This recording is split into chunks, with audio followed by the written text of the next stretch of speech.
Lightning racing through my veins. Every step cuts through the rain.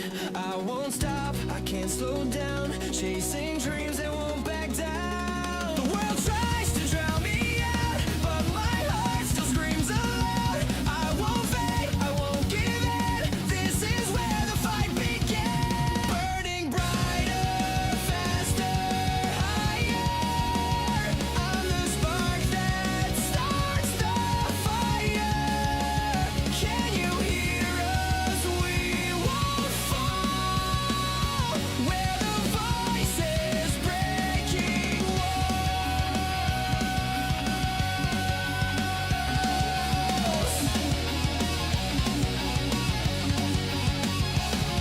Shadows try to block my way, but the night turns into day. Every scar, a battle cry. Every tear fills my sky. The weight tries to drag me down, but I rise and stand my ground. I won't fade, I won't give in. This is where the fight begins. Burning brighter, faster, higher.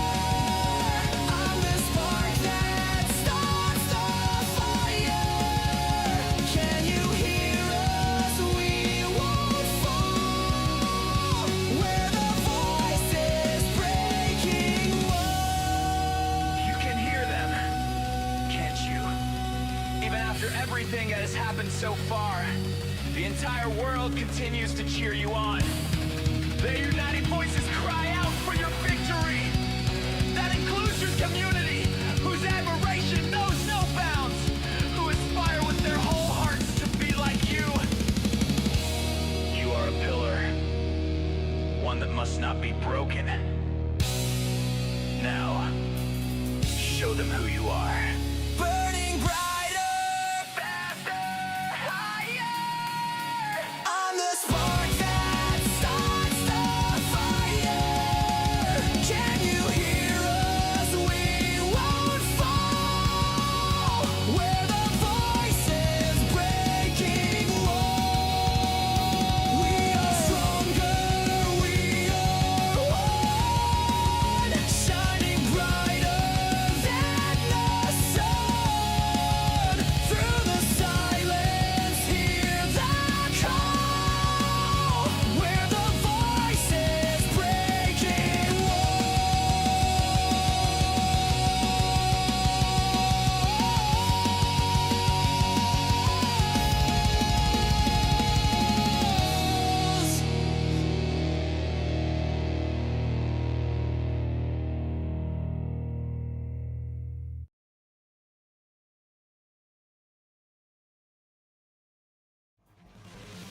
Hello everyone, welcome everyone. Yo, thank you so much Ryan for the raid. I really do appreciate it, my dude.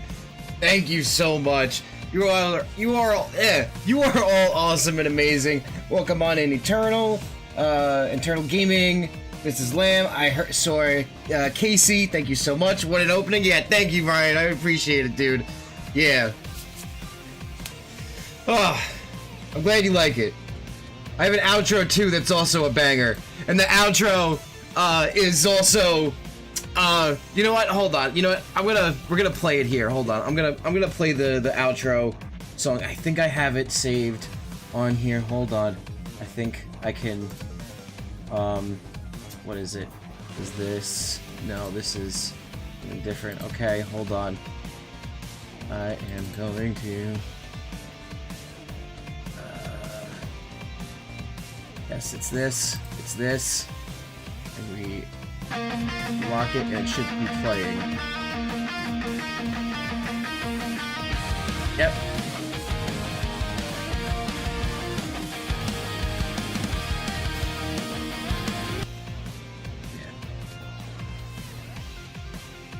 Yeah. It turns it off when I do that. Never mind. Hold on.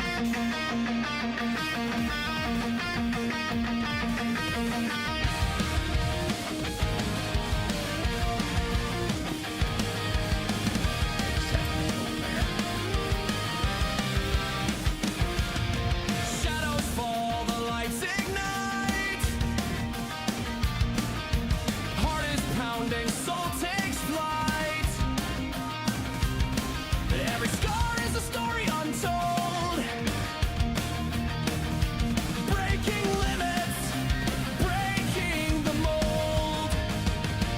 I love this so much.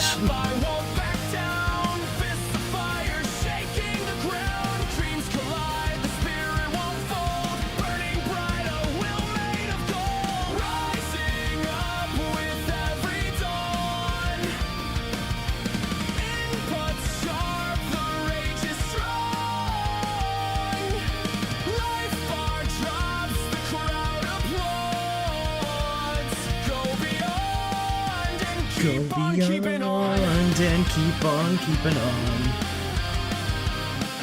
Fucking love it.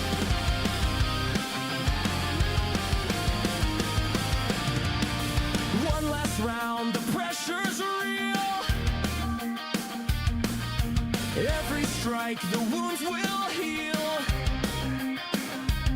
Standing tall though the night feels long. Every loss just makes me strong. Voices roaring through the sky. Every echo says don't die. Through the storm, the path is It's such a bop. victory's already here. Rising up with every dawn. Input sharp, the rage is strong. Thank you, everyone. I appreciate it. Life bar drops, the crowd applauds. Go beyond and keep on keeping on. Thank you all for watching. Your support means the world to me. Stay awesome in everything you do. And remember, good gaming, God bless. Go beyond and keep on keeping on. Oh, that's my favorite part.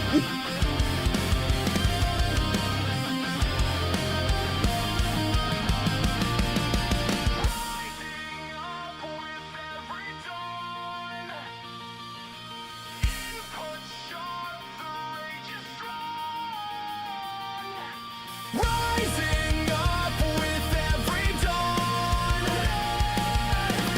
Input sharp, the rage is strong. The rage is strong. Drops, the crowd applauds. Go beyond and keep on keeping on. And keep on keeping on. Keep on keeping on.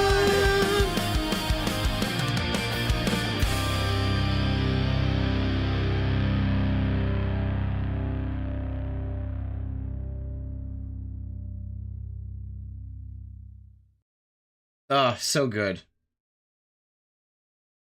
I'm glad that you guys like that. Normally we save that for the outro, but for you guys, I appreciate it. Yeah, it's so good. Thank you, thank you.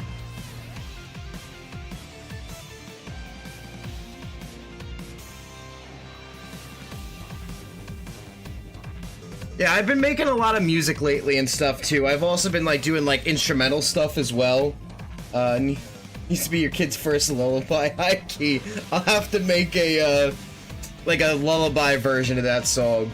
But yeah, I've been doing like a lot of like instrumental stuff where I'm like mixing like two genres, and like the amount of stuff that I've made that comes out of that, it's like pretty good. I play it all the time at work, and everybody's like, "Stop playing your music," and I'm like, "No, leave me alone. I'm gonna play my music." They're like, "Play stuff that we listen to nowadays." I'm like, "No, you're gonna listen to my stuff, because not everything that everybody else listens to is so explicit." Yeah, Ryan, we'll have to get together one day, and I'll show you all the music I made, because I made some pretty good bangers. I'm not gonna lie.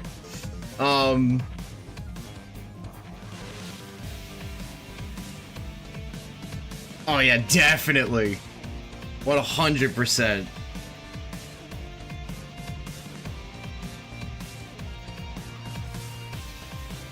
We will definitely show him. But anyway, everybody, thank you so much for coming out to the stream at the beginning of the stream. That really means a lot to me. I love that you all came in. I was like, you know, I'm sitting down, I'm like, I got all this energy, I was so hyped, and I'm like, I'm gonna go live right now, and then I didn't even know that you were gonna raid me. That's crazy. Yo, I appreciate it, dude, Ryan. You're the best. And for those of you who are new here, hi, welcome on in. My name is Crimson Kramer. I play a lot of fighting games on this channel. I do a little bit of other stuff, like TCG stuff as well, but it's mostly fighting games. Yep, perfect timing, yep. And basically my goal here is to introduce you guys to different fighting games and the genre itself, and hopefully get you guys introduced to it. I mean, listen, I already was like, hey Ryan, you heard of Close Combat? And the dude's like, no, what's that? And then was like, oh, I'm gonna look into this. I downloaded it just before 2 and I was messing around with it for a little bit. It's gonna take a little bit to tweak it because it is a fan-made game, so it's not like the most controller heavily like intense, so I gotta figure out all the stuff.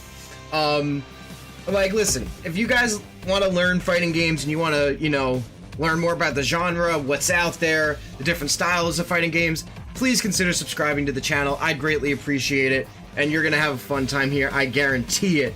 And what we have here in this stream is probably my favorite fighting game of all time, which is Ultra Street Fighter 4. This is a game that I grew up with in 2008/2009. Street Fighter 4, and then eventually it became Ultra Street Fighter 4.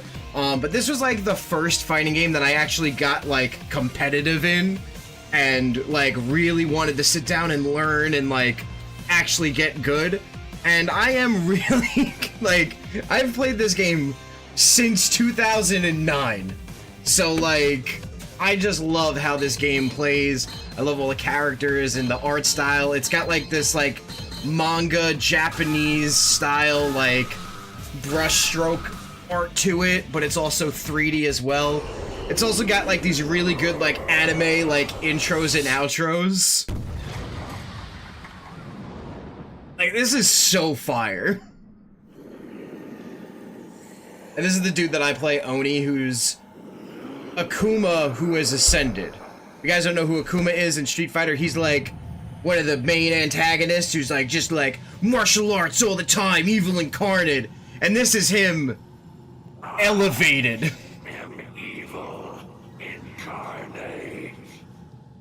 Yeah, see, exactly what I mean. The dude is just, I am just evil. In nature, only the strong survive. Which of these warriors will illustrate this principle today? Ugh. I shall grind beneath my heel. All that exists. Damn. Target acquired. That ass though. Beginning mission. Are you ready? Yeah. No problem.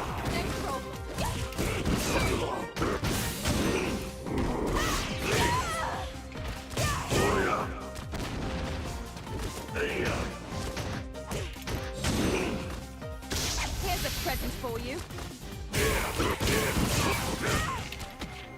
Oh, I almost had the combo.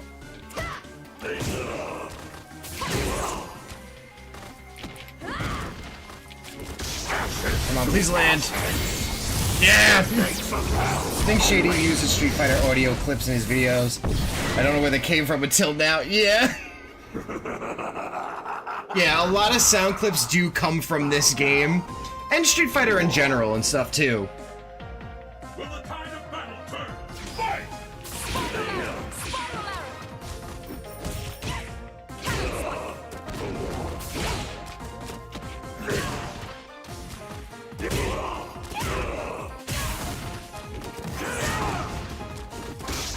Ah!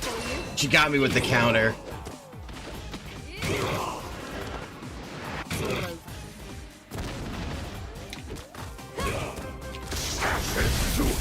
On land?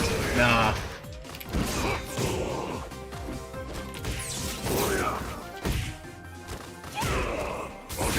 Ah, she got me. I was about to go for my Raging Demon, which is one of the hardest moves to land in this game. Which is a weird input. It's not quarter circles, it's light punch, forward, light kick, heavy punch is the input for Raging Demon. And you have to enter that in like 3 seconds. And it's a grab too, so it's not like a hit confirm. So like they can like jump it in like certain situations.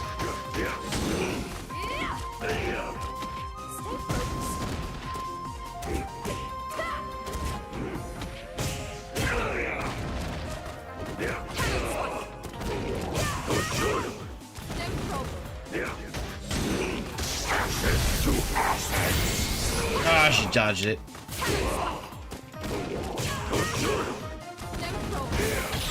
Oh, here we go! There we go! Whew. I frame trapped her into it. Thank God. Because if they block certain moves and you execute that move, they have a chance to jump out of it. But sometimes if you hit it frame perfect, they leave the blocking animation to where it just goes through. In newer games, you can combo into Raging Demon. It's still like the same, but it's not as like oh moment like as it is in like these older games, because you really have to like work to get it connected, to get it to connect.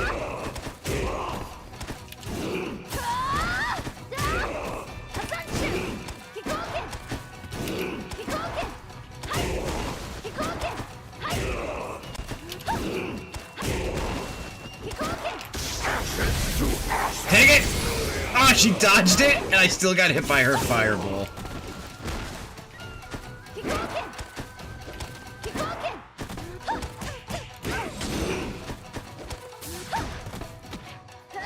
Oh, the grab.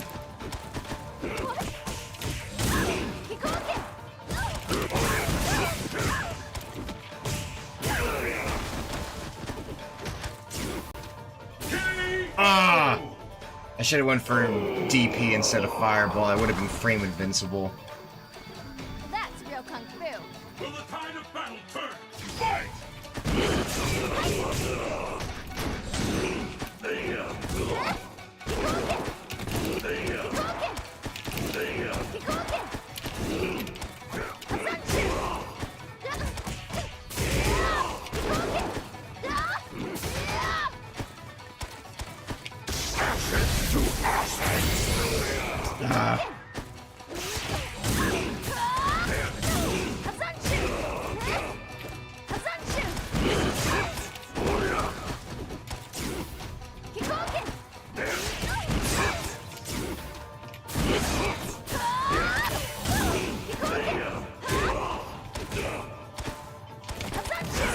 I got it with my own. There we go. Like she's gonna do the flip, and I'm like, I'm gonna do a flip of my own. This is the last round. Fight!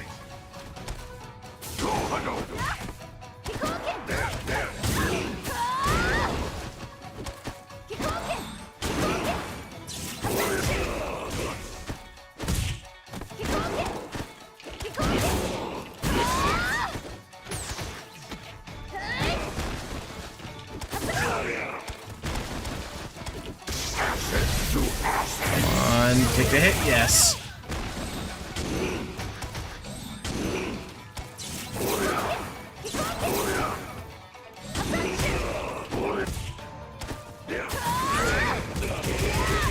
Ah, damn.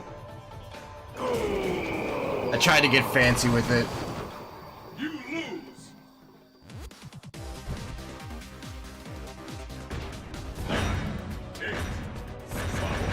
We're gonna start the arcade over, because another thing I'm trying to do with the arcade is there are secret boss fights at the end of it. There are 4 of them, and depending on how well you do, you can activate one of them, but the way you activate it is that you can't lose a single round. Like, losing a round nullifies the run itself. So the point is that you have to try to go through the run without losing a round. You can set it to where it's 1 round and do it that way, but I don't want to cheese it. I want to really like try to win 2 rounds per fight without losing a round in between.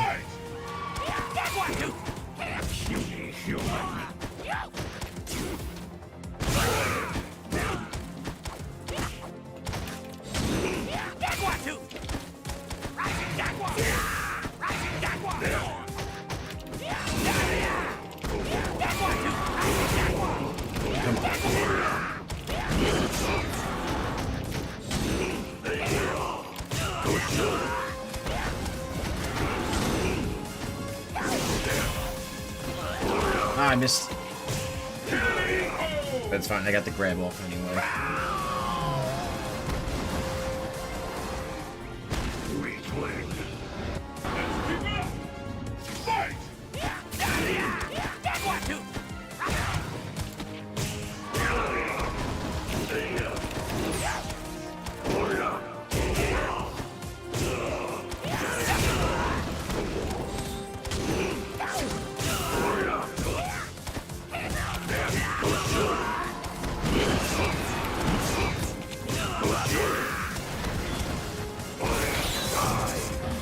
There we go.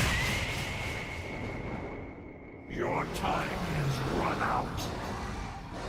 You win!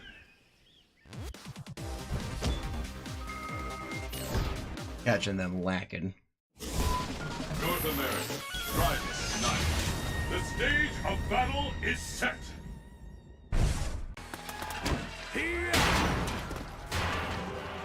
It's the battle of the But if anyone here has played fighting games, are there any games that you guys have played that I probably know? I know like almost every fighting game.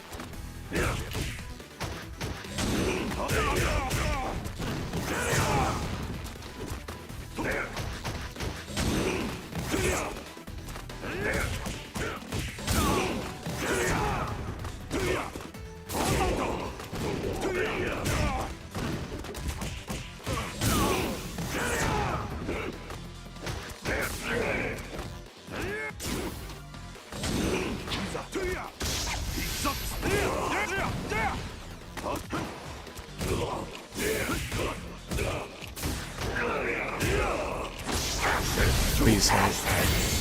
Yes! I love this animation too. Of the fireball going through his back in the shape of,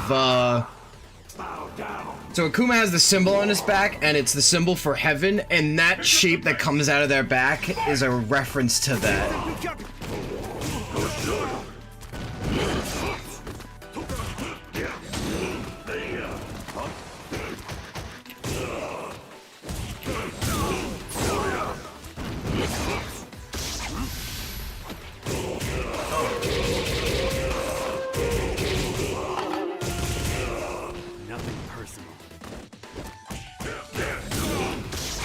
He said nothing personnel, kid.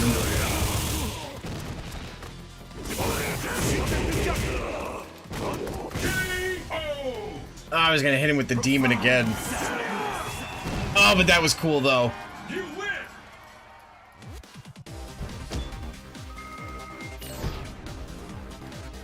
Ushinryu will fade with the rest of this diseased world. He's so evil. He's unreasonably evil, but he's so cool. Ah, Chun-Li. Destruction awaits.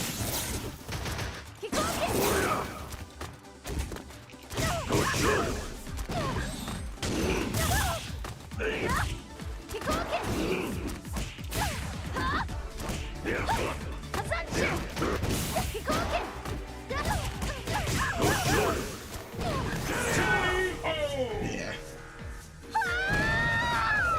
Maybe an escape in that. Will the tide of battle turn? Fight!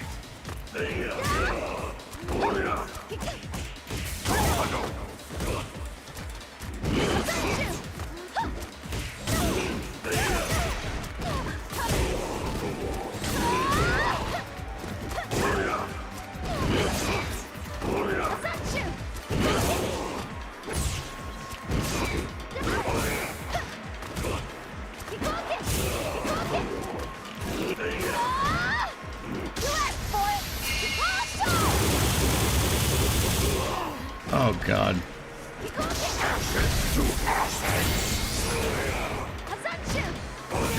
No! God damn it. Fine. That's real kung fu. Pull out all the stops! Fight!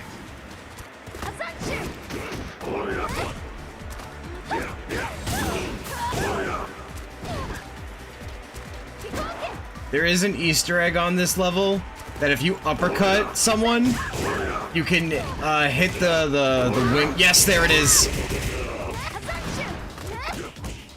You can hit the wing off the plane. If this hits, I'm gonna be pissed. I'm pissed.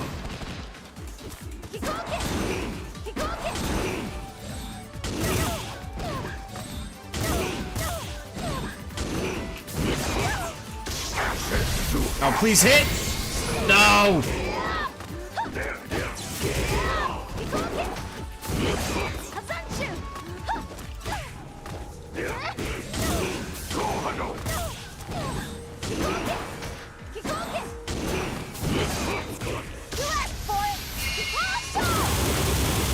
Are you kidding me? Are you kidding me? That's ridiculous.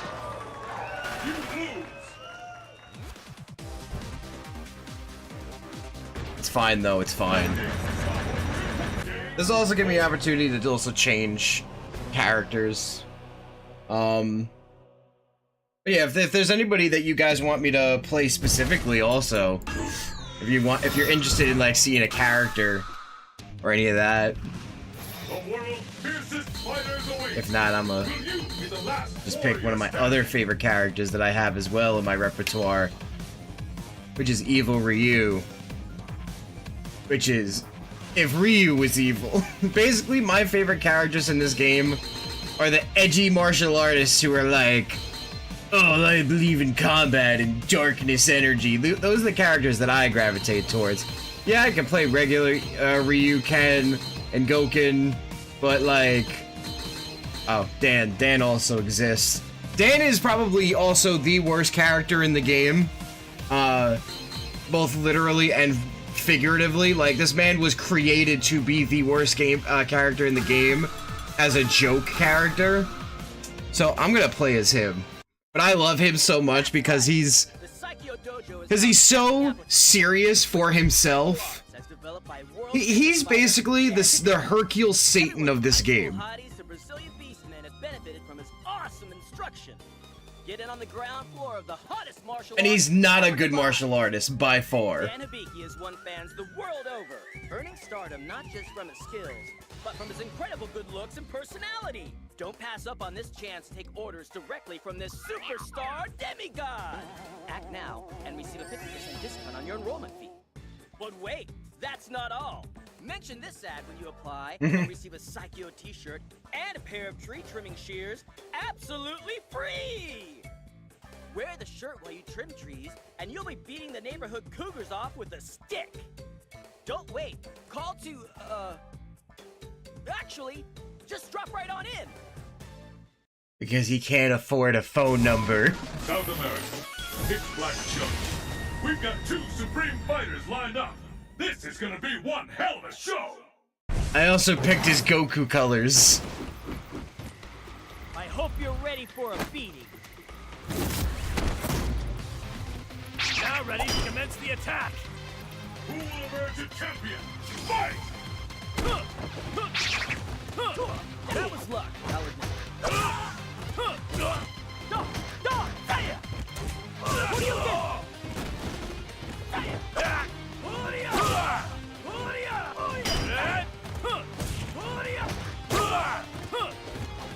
Like, look at this throw. Like, he struggles to throw people.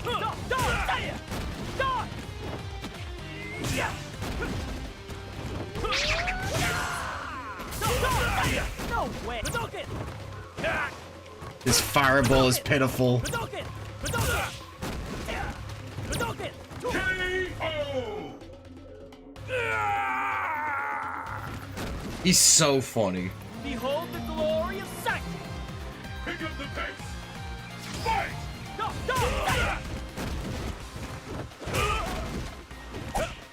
Hadouken! Hadouken! Hiya! Hadouken!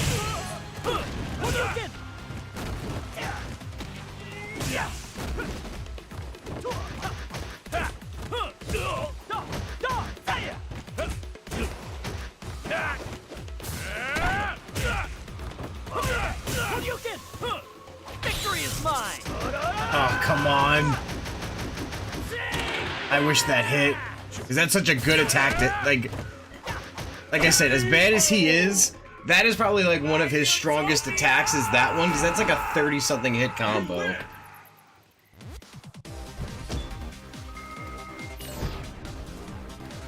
This perfect country of yours, is it tax exempt? Free utilities, maybe? Like, he's like, maybe I'll move wherever this dude wants to have his country. Fists will fly at this location.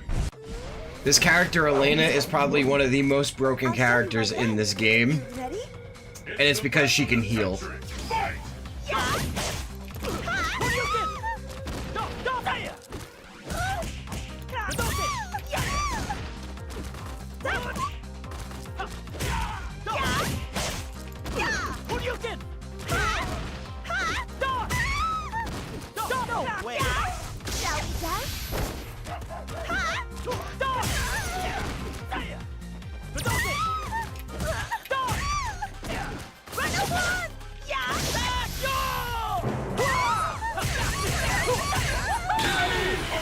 Yeah, let's go.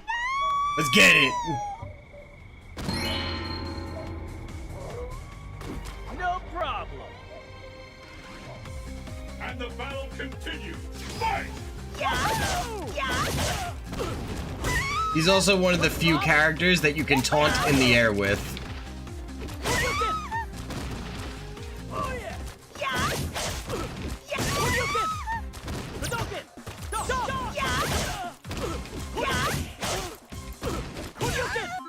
Hold on, can I do... Because he has a special... Yes, the legendary taunt. Oh my god. No! She didn't let me do it! It's a super that does absolutely nothing. The super literally is just him taunting. He rolls and he taunts and he's like, woohoo, yeah! Like, that's all the move is. It doesn't do damage. It doesn't boost him. It literally is a taunt that uses all of your meter. For no reason. He is the best character in the game for being the worst character in the game. Also, this man covers himself in oil. This is Street Fighter 4, everyone.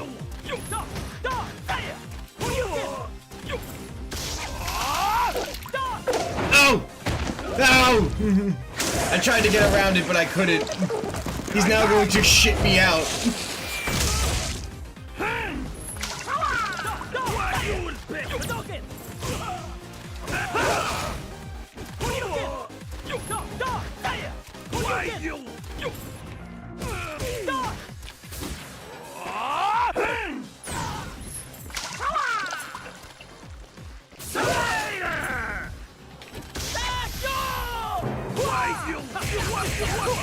Honestly, I might, if I do this with Dan, I'm gonna be very impressed with myself.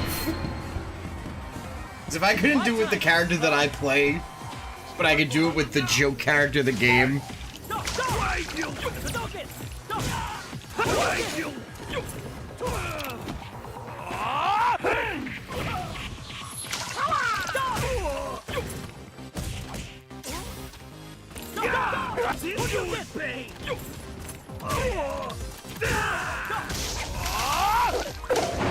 Aw, come on, that shouldn't count. I was flying over him.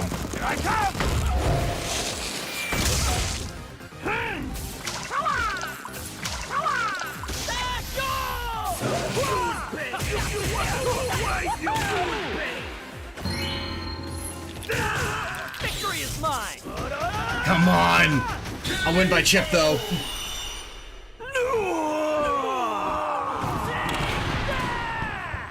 You win! I will take that. I will take the fact that I won by chip damage. It's like, I could have used that oil. I could have made like 10 eggs. Fists will fly at this location. Now there's Zangief. Zangief. I am the Red Cyclone. A different wrestler who doesn't use oil. Fight!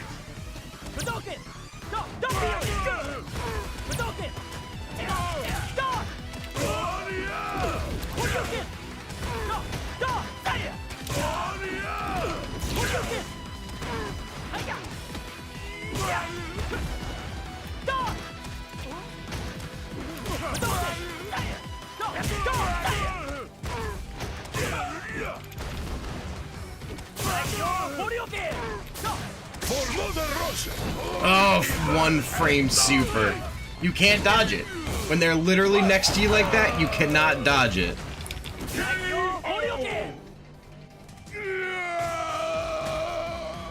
I was trying to go for ultra, not uppercut, but it's fine.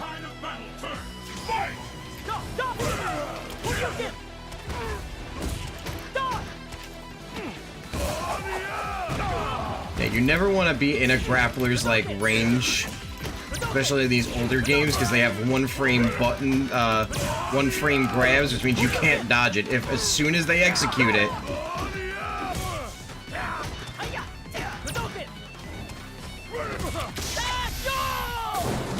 Oh, but he activated a move, that's why. That wasn't gonna hit, but because he activated a move.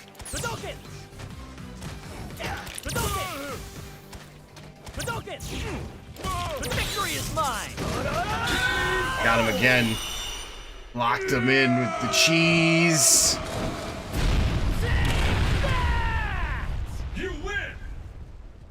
Yeah, so in older games, in older Street Fighter games, if you won through chip, the little symbol where it like, oh, it's either the check mark or the P or whatever, it would be a piece of cheese. Because they considered it a cheesy way of winning was chip damage. So they literally had it be a little piece of cheese. And they still reference that today by having it be a C in most games where you can chip out for health. I got this sewn up already. What do you get? What do you get? Oh yeah! Stop!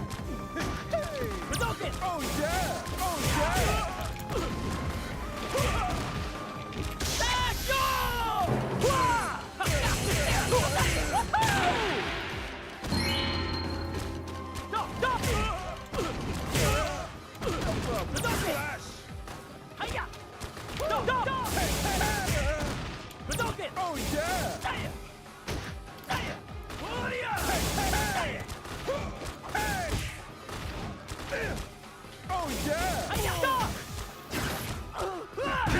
Oh, that was good.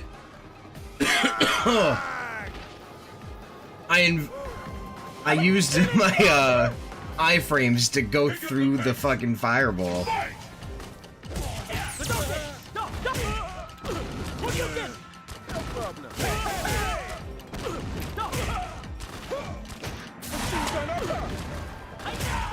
Come on.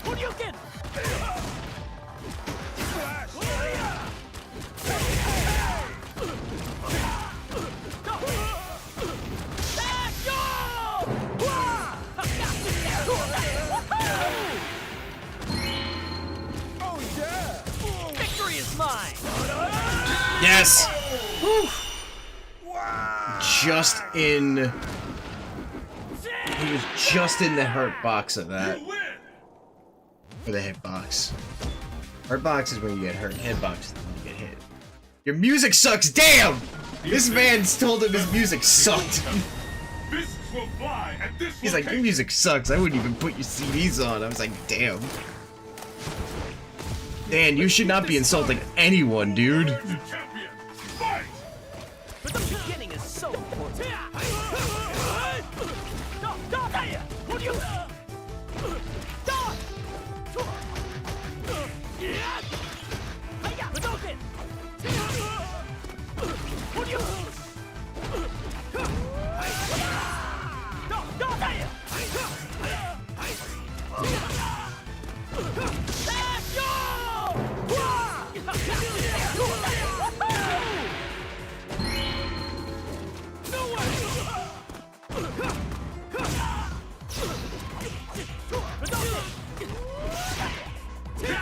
No!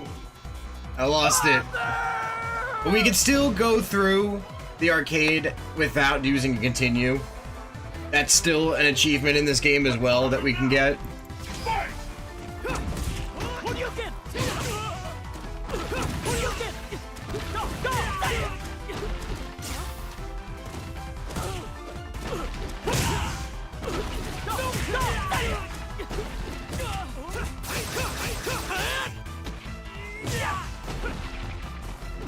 Victory is mine! I'll show you! Oh god. Looks like you couldn't avoid that one. Oh, there we go. No way! Behold the glory of sight! Yeah. Who will emerge victorious? Fight! Hadouken! Hadouken! Hadouken!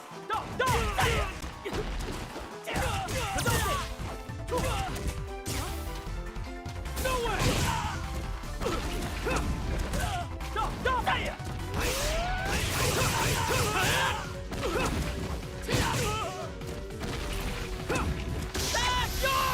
There we go. I was gonna say, if he dodged that, I would have been a little impressed, but at the same time, just like, what are you doing? You win!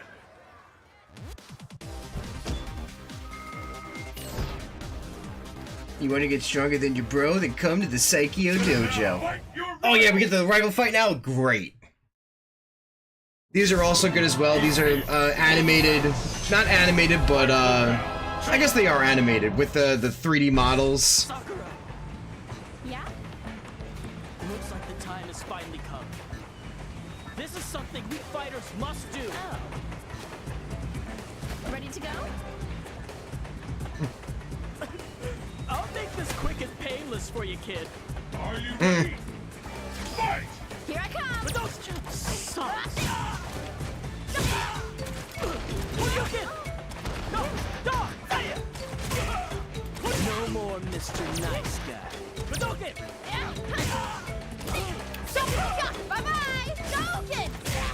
Better keep this. This ought to do it! Psycho counter! Ooh.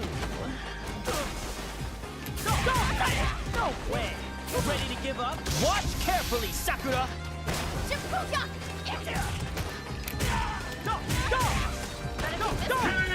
Yeah. Whoops! Sorry about that, kiddo. I believe that was a cheese. Yeah, No problem. that was a chip win. Pick up the pace! Fight! Hadouken! Master and pupil. Hadouken!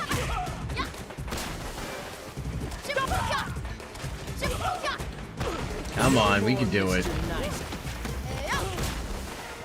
Victory is mine! No, I'm right out of range. Oh, but she put herself into it.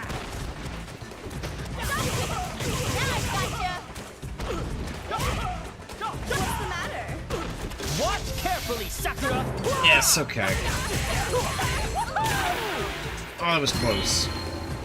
Bye-bye! K.O. Yes, our amazing fireball. Sorry about that, kiddo. You win! Alright. Now we're on to the final boss. Unknown. Crumbling laboratory. Seth, one of the hardest fighting game bosses ever, because they actually do tweak his frame data compared to the playable version of him, so that way like moves and stuff hit. It's annoying. Like he has this move that he basically pulls you in, but he can do it from all the way across the map, and his playable version doesn't have that version of it. Champion. Fight! He's also got that super annoying teleport.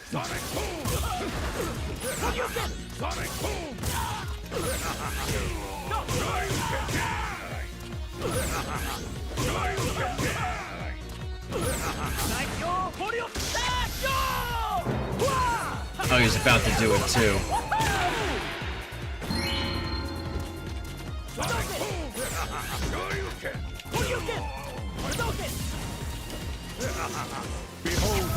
Oh, this is gonna hurt.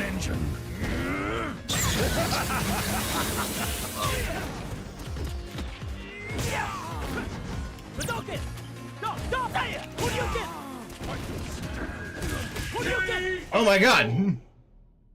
That's usually harder than I anticipate. Now it's gonna ramp it up because it does this. He's like, I was only using half of my power. Let's keep it up. Fight! No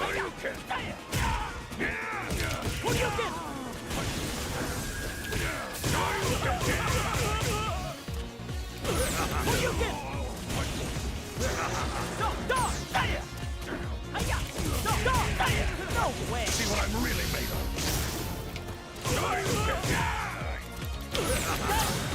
Oh my god.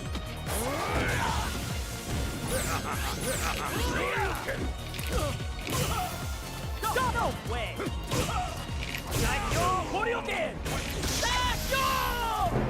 Oh, am I gonna win this? Oh my god! I don't think I'm gonna get the hidden boss battle because I did lose a round. But I also didn't do any continues.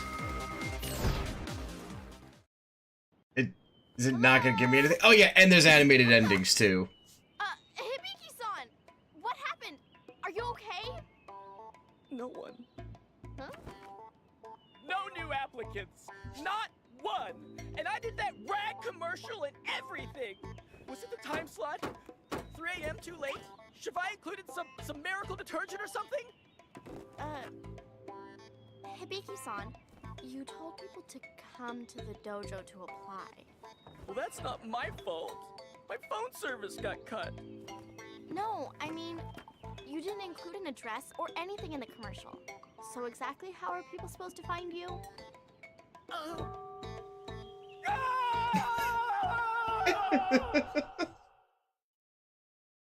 Yeah. Ah. It didn't give me any achievement. Alright, that's fine. We're not going through it without a, I guess losing a round counts. I don't know. Or maybe I already have the achievement. Maybe that's something I already had. Let me look at the achievements in this game. Where are they trophies now?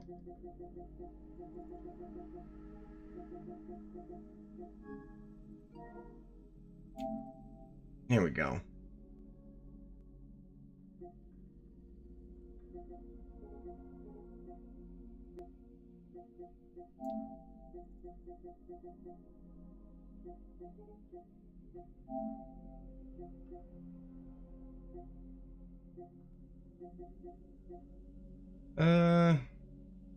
They're all trial modes. Aim for 300 matches online. Those icons. How do you sort it through?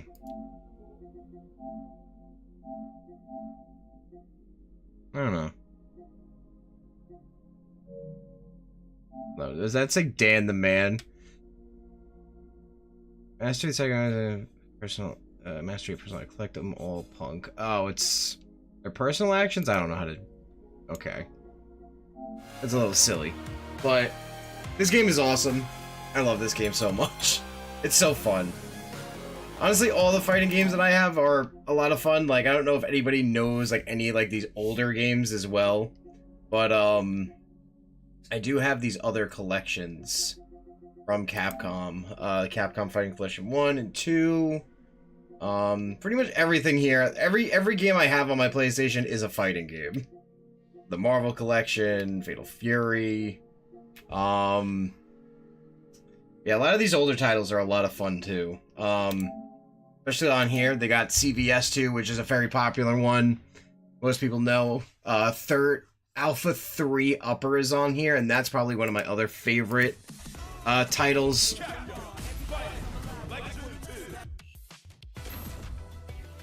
Yeah, Third Strike, not Third Strike, Alpha 3 Upper is Upper. This is probably one of the best versions, especially nowadays, because they updated it recently to have the PSP only characters on this edition, and they were only on the PSP, and then they were able to upgrade them onto this collection. And yeah, the characters that they added were Maki, Eagle, Yoon, and Ingrid. These were on the PSP only. And then everybody else here was included in Alpha 3 Upper, but they included these ones recently, and everybody was like so happy about that. What is the thing? Who do I want to play? No, I don't want to play Birdie. I don't want to play Birdie.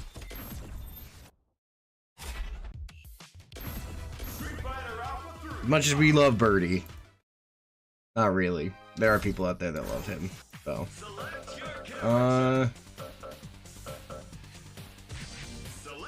Wait, no, that's not the right color.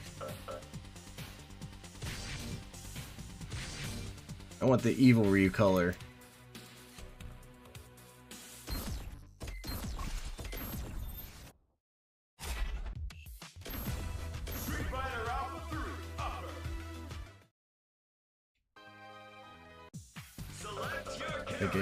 It's this color, okay. Yeah, so evil Ryu. There's an evil energy that causes absolute destruction.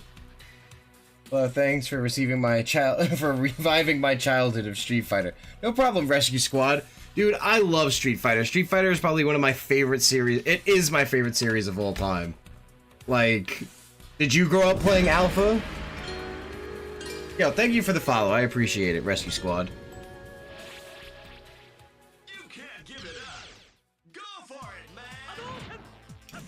Because when I was a kid, like a little kid, at my grandparents' house in their fun basement, they had the Sega Genesis with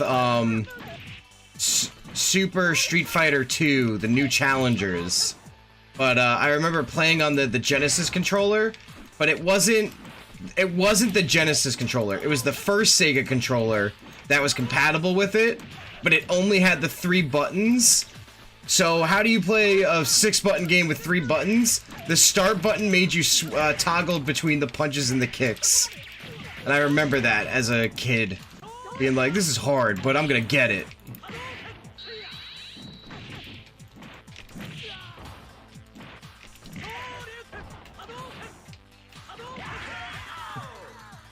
It was late 90s, early 2000s when Toonami aired. Yes!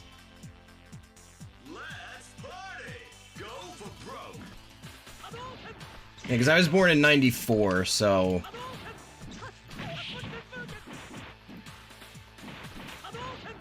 I remember some of the early I remember some of the 90s, not all of them.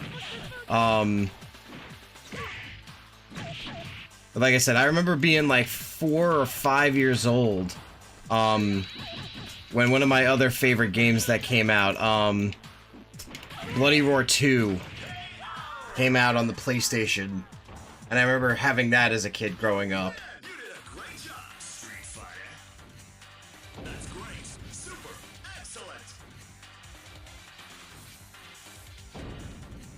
But yeah, no, I stuck with Street Fighter because I remember playing this, and then on the PlayStation 2 they had the Anniversary Collection come out, and that's where I found Third Strike for the first time as a kid. And it had, because I was like, yeah, Street Fighter 2 and 3 on it? That's sick! And it was the Hyper Edition of Street Fighter 2 as well, so it had all the edition selects for all the characters and stuff.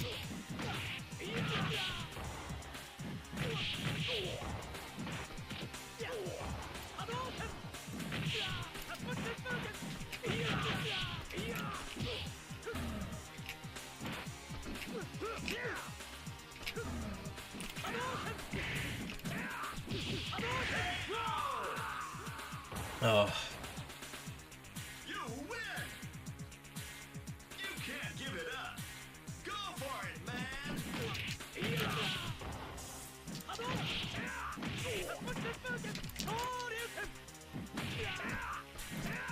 What else? Another fighting game that I really liked growing up was the Dragon Ball Budokai series. They were a lot of fun as well. I got Street Fighter Alpha 3 Max on my PSP when I was a kid. Yeah, nice!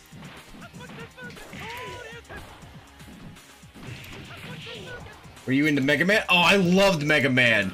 I remember my uncle had Mega Man X6 for the PlayStation.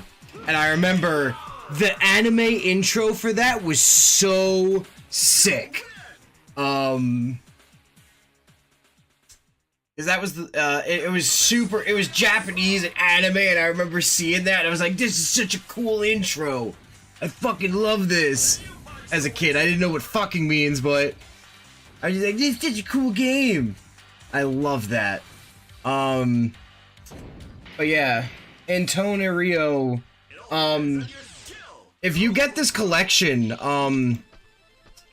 for Alpha 3 Upper, it does have the addition, they did add, the characters from the PSP version, Eagle, Maki, Yoon, and Ingrid. They added them to this version of the game.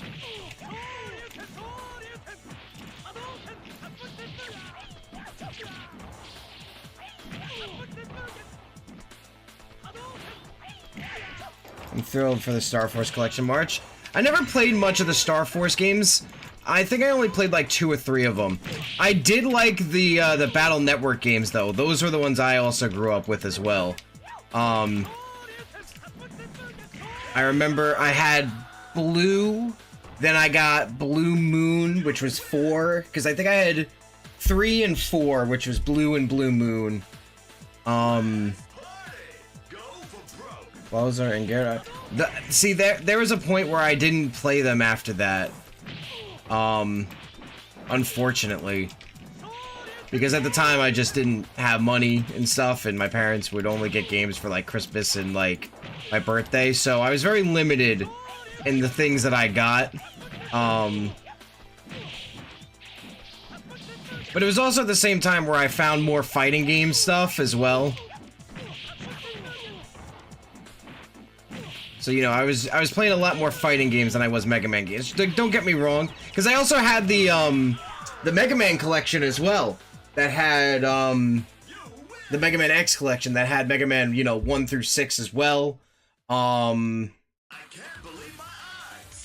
don't think I had, like, a classic Mega Man collection, or if that was on there, then yay, but I believe it was just the Mega Man X collection. And you had to unlock the go-karting game on there. I was never able to do that as a kid. Yeah,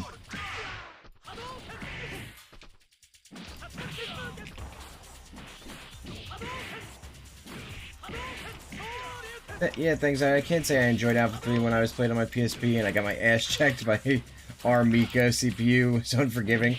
Plus, I was new to fighting games and started to really start fighting games now. Listen, I'm not an expert at this game either, but I definitely appreciate a lot of these older games and stuff, and, like, still have fun playing them, obviously. As you can see, you know, I'm sitting here enjoying this, talking with you guys. I don't know if you guys were here, like, 10 or so minutes ago, but we were playing Street Fighter 4 as well. Street Fighter 4 was, like, the first fighting game that I, like, really, like... No, never mind, fuck. It was, like, the first fighting game I really, like, got into. And really enjoyed playing on a competitive level too. Come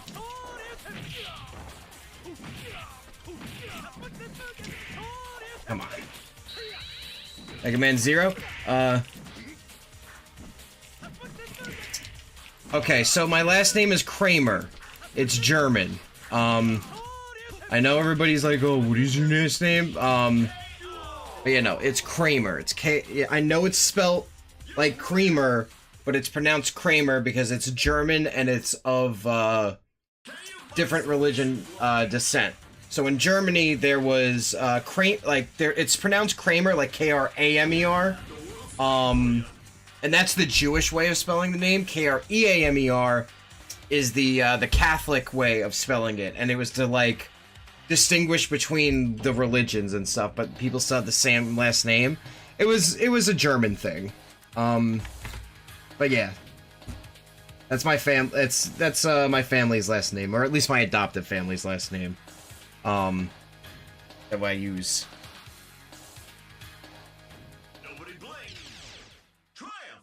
Mega Man Zero.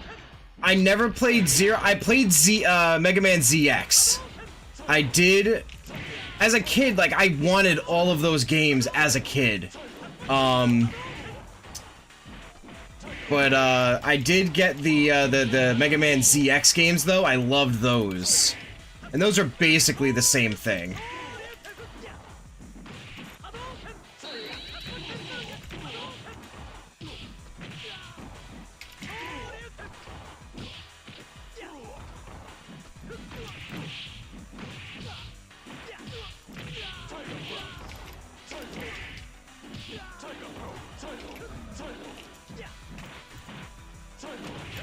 Yeah.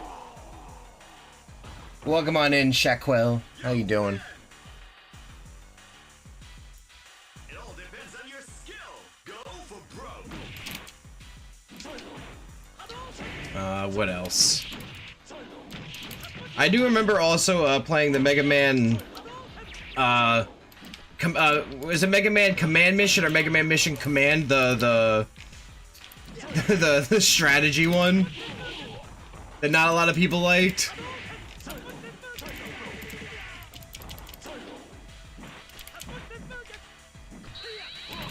Ah, he hit me out of it.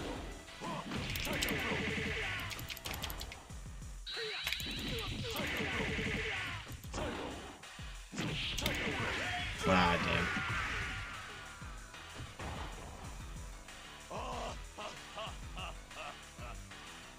Let's party.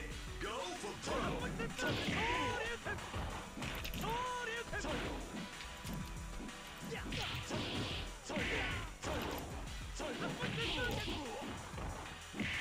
Oh, come on. You got this.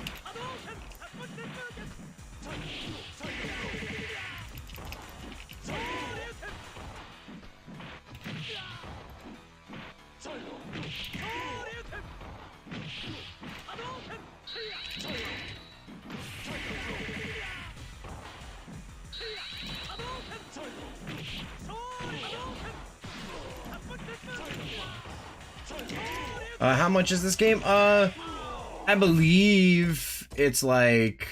Hold on.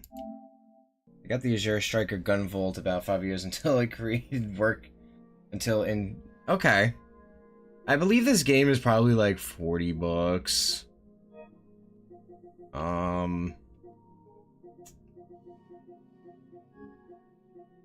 trying to remember how much it really is. I don't think...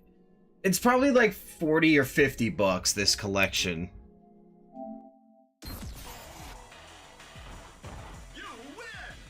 It's on the cheaper side of like how much games are worth nowadays.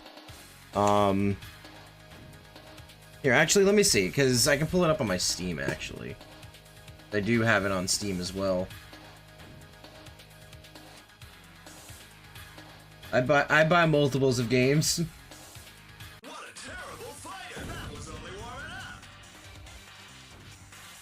It's on sale right now on Steam. It's 30 bucks right now, 25% off, where it's originally 40. So it's about $40. I was right. You can't give it up. Go for it, man.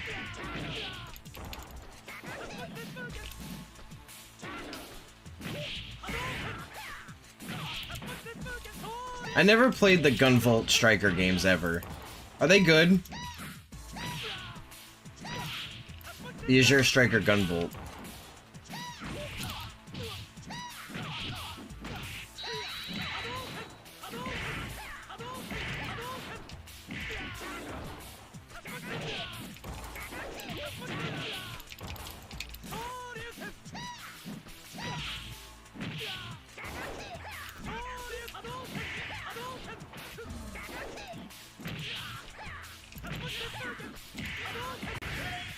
Yeah, let's go.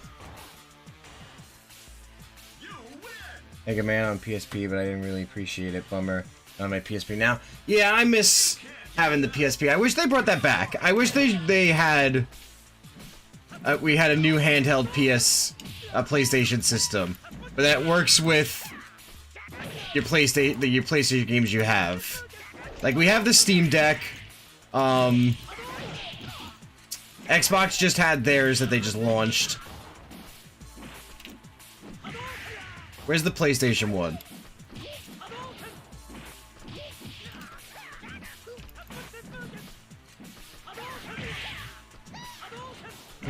I love that he makes... Yeah, he's like, what's all? What's all?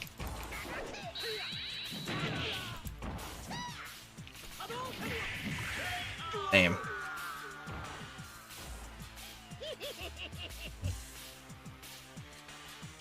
Let's party. Go for broke.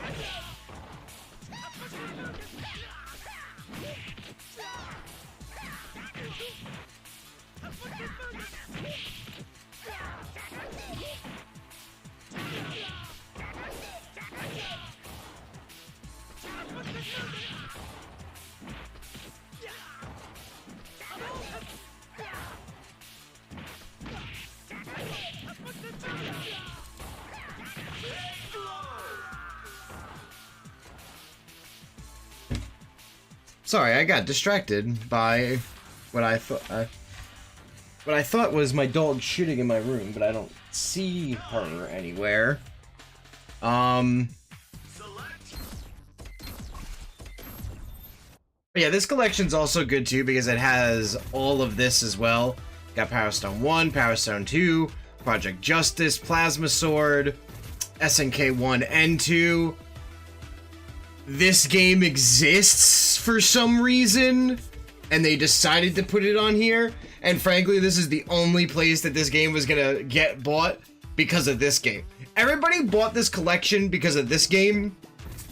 And then they were like, we're gonna throw this in as an added-on bonus because we have nowhere else to put this game. But yeah, CVS 2 is a very fun game as well. Very hard to play. I don't know if anybody here has attempted to ever play this game. Thanks for the price check. I just ordered the game. It was $30 in my country. Oh, nice. Where do you live?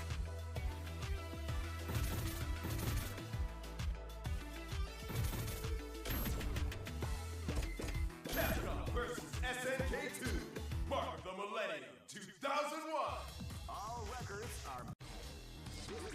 This is the first dream event of the 20th century. If you choose the wrong groove, you may just lose.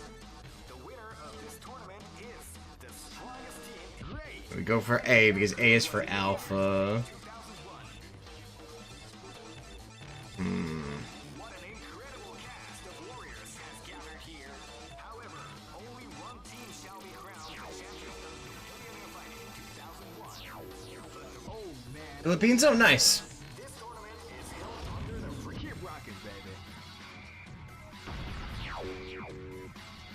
Next look. This is gonna be a match to remember. Fight! That was a sneaky surprise attack at the start of the That's what we like to call I was so bad at that.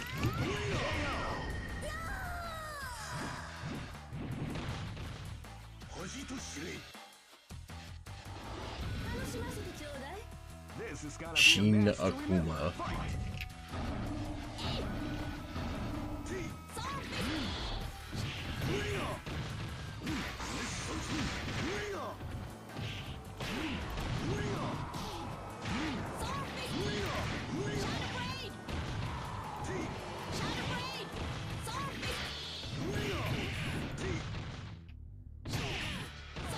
I wonder what moves I have access to in this groove.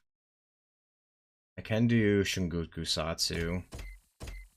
Yeah, I think you have access to everything. It's not like, what's it called? Alpha, where you, depending on the groove you pick, get access to a different thing. Just making sure all my moves are the same.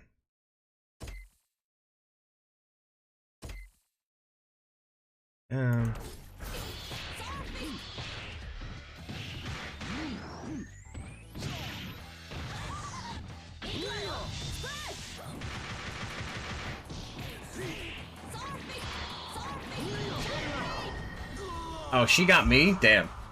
I was trying to Raging Demon.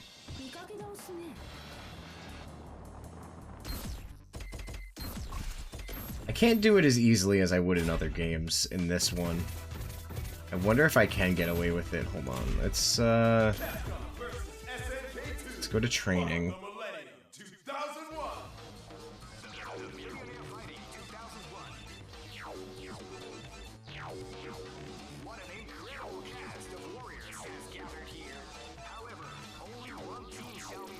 It don't matter.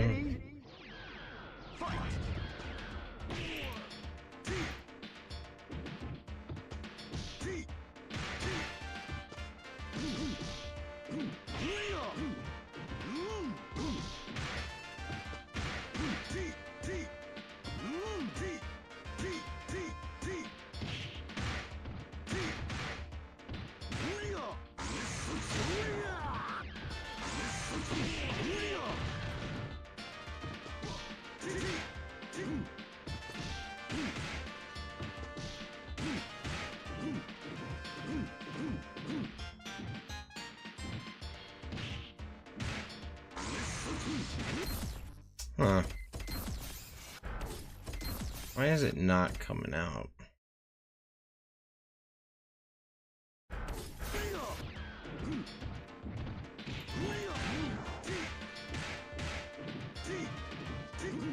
It's interesting that it won't come out.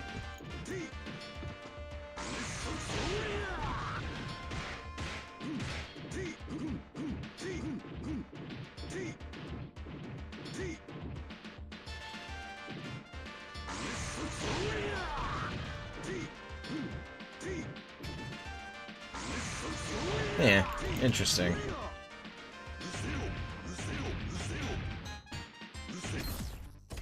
Wonder if it matters the groove you're in too.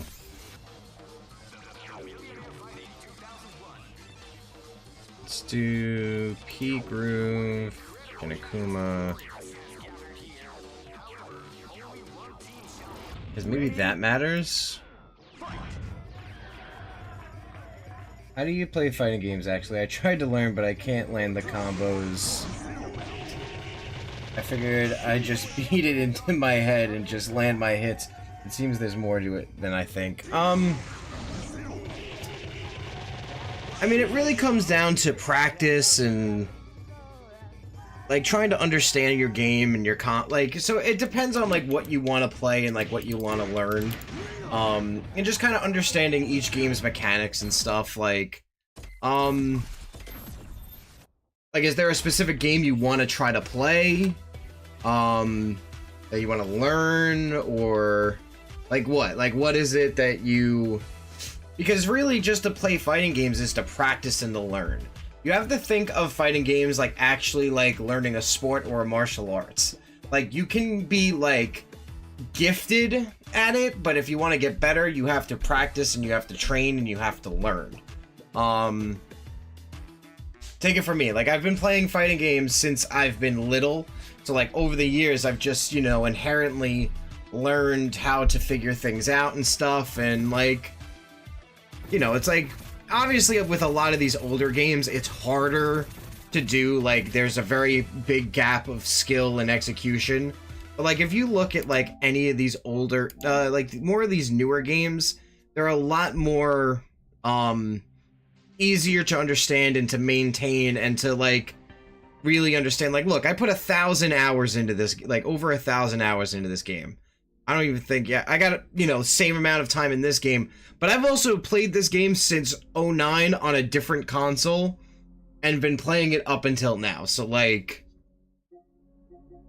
I've spent a lot of time playing all these games. Like I have, you know, 179 hours in this game. Like I have a lot of time in a lot of my games that I play.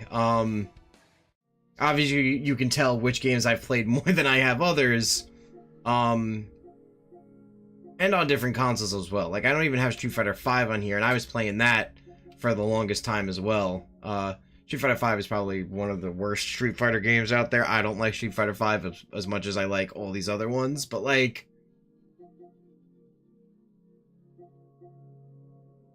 it's really just kind of like taking the time to get into the game, going to training room and practicing your combos.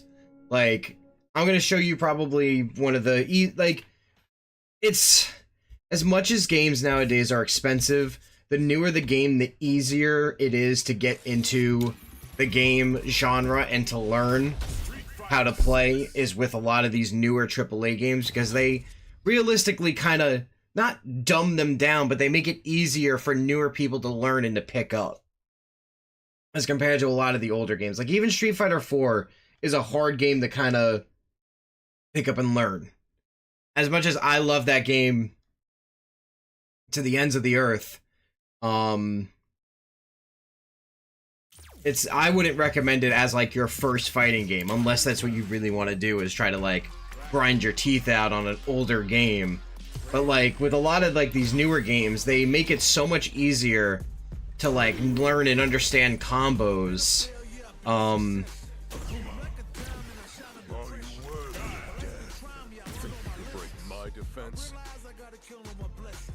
But eventually you kind of like pick up on things, and when you're practicing, you learn.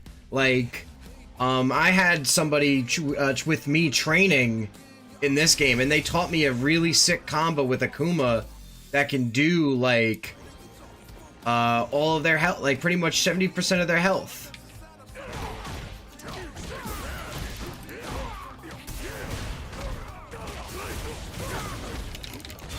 Ah, I messed up.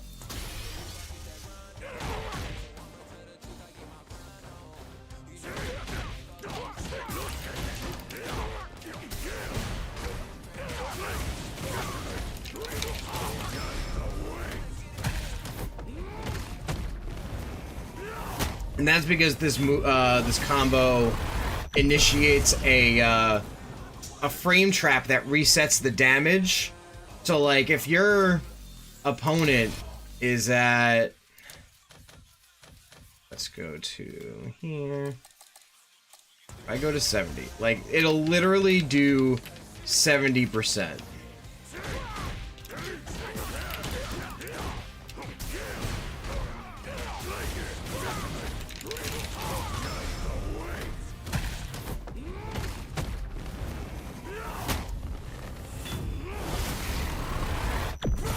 Yeah, like,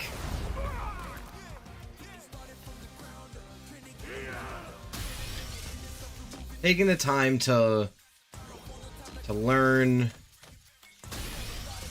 like, what goes in the what, especially with, like, stuff like the tools that they have here nowadays, and, like, understanding that moves can be canceled into each other, and, like, seeing where it, like, puts you frame data wise and stuff, like, oh, this is not good for me in certain situations because I'm -3. So it's going to not mash my face into my opponent. Like, that one's even worse, -6, because that gives them a chance to counter back if they were able to do a move.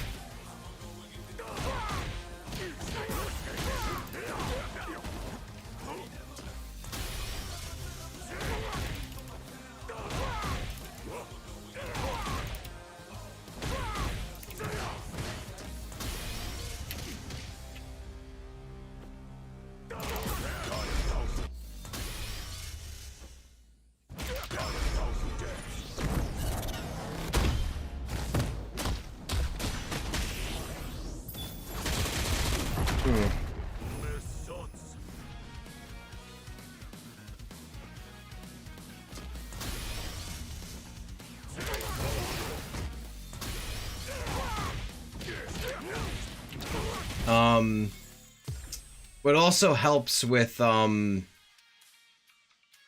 here, with, like, learning your character and the combos is the trial modes as well. Character guide combo trials. Combo trials 100% help out with, figuring out your character and, like, the combos that you can do. Yeah, some of these I haven't been able to finish yet. Like, literally, going through combo trials will help you also understand the character you want to play. Like, okay, that's supposed to combos, or that combo. Like, this is just teaching you, and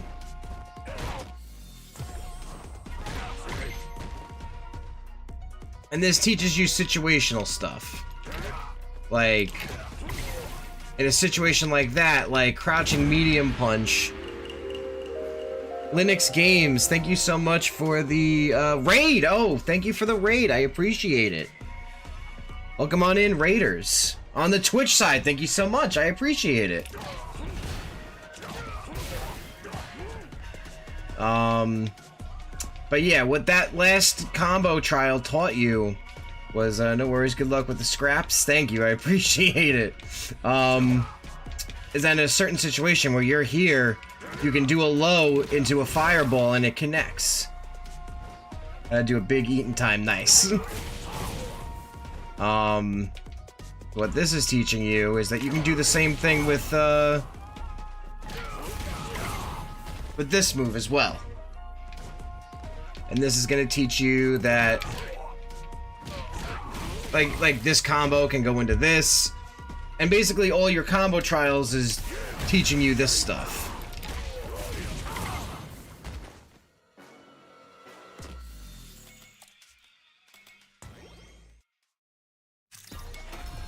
Yeah, so like this one will teach you that heavy into any of the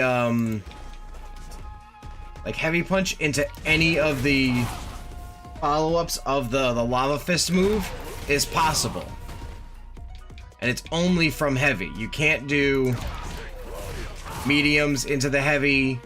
You can't do light into the heavy.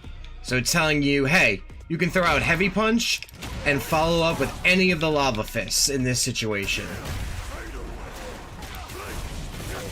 Like even EX.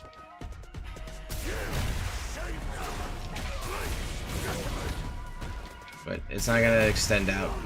It's not gonna move us on from that trial.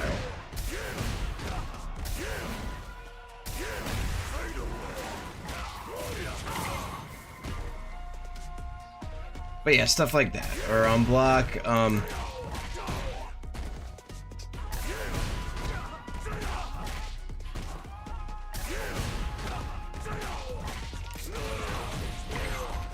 this one teaches you that you can take this target combo and you can stop it after the second hit and go into your Tatsu.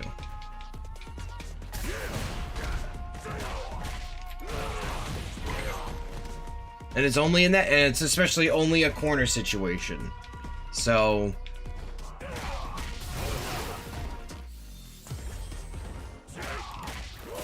yeah, see, this one also teaches you, like, oh, on a jump in, you can go into this, this, and this.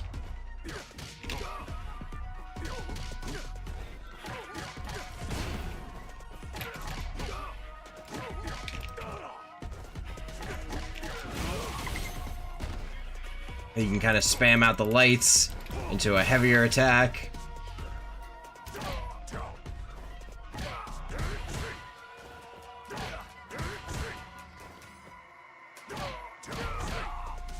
That can be...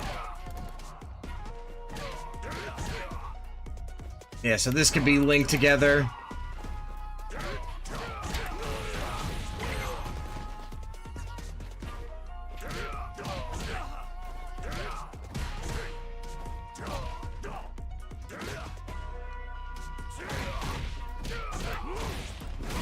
And then from there, you kind of like can like pick up your own combos and stuff as well.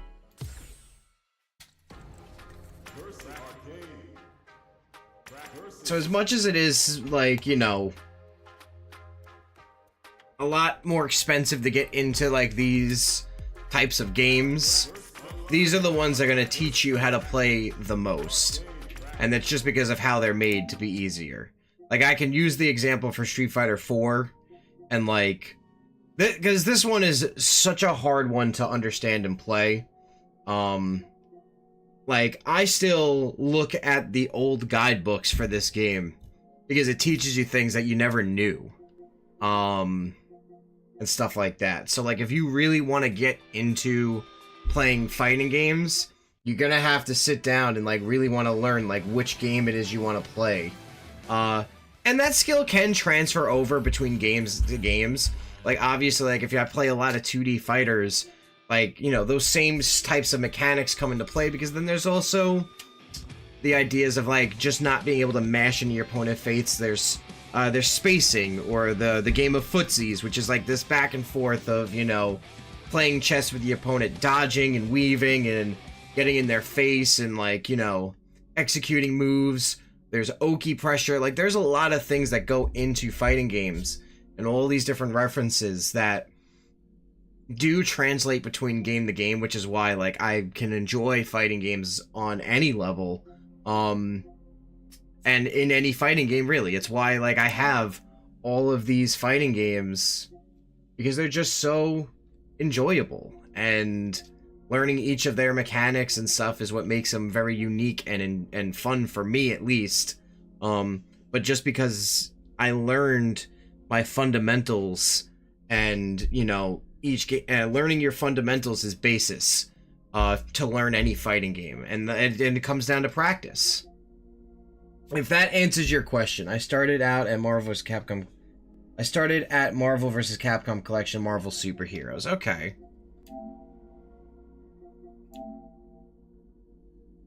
Yeah, we got that one right here. And that's an interesting start, too. Definitely one of the more faster-paced games. I will say that these games...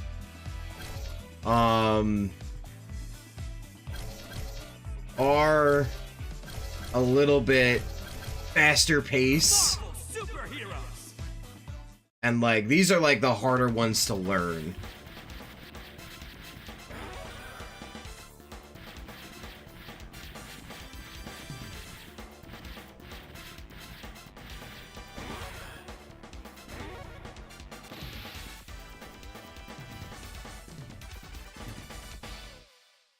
Yeah. Shield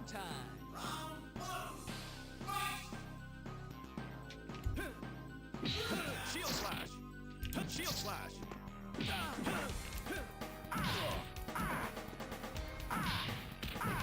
Charging star.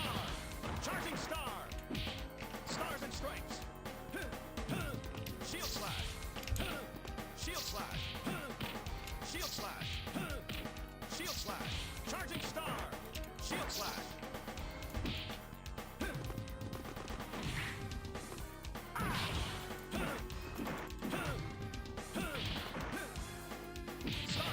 Because I didn't play a lot of these growing up.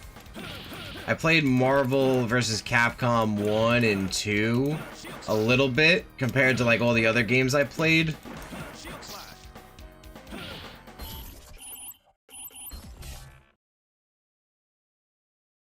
Throw is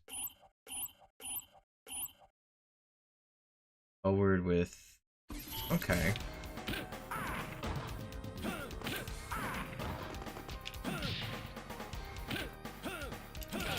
Oh, that's cool. So you can do that throw into an uppercut? That's pretty cool.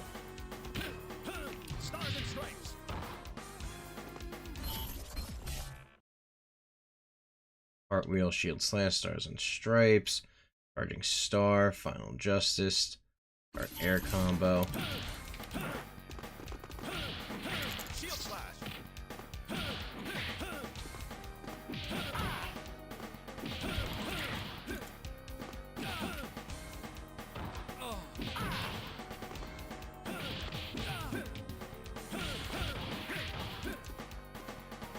This game is hard. I mean, comparatively to like any of like the other fighting games that I've ever played, like I never. So like, it's not that it's hard. It's just, I never played them. Like that's the thing, is that I never played like this one, so I don't understand like what's going on here. I do know what's going on, but like I don't know the mechanics with like the time stones and stuff like that, or like any of the infinity gems, or like frame data and stuff. Like I'm like right now just kind of discovering like what they do and stuff. And it's pretty fun.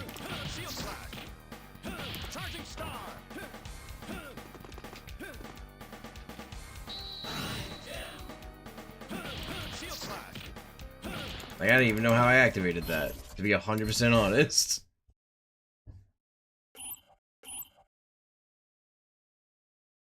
Like, how the hell did I... Yeah, there we go. Infinity... We'll move that consumes the infinity gauge. While blocking, infinity counter.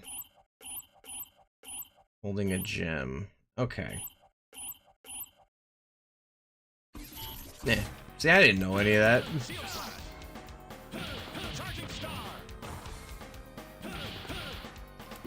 But these are definitely these are the harder games to learn. But if you can learn these games, it'll definitely make it easier when you go to any of the newer stuff. Because these games are kind of like not easy to like. These games are not easy to get good at. Like at a competitive level, these games are hard. Marvel superheroes. Like I'm not competitively good at these. I can hold my own, but that's also because I, you know the fundamentals.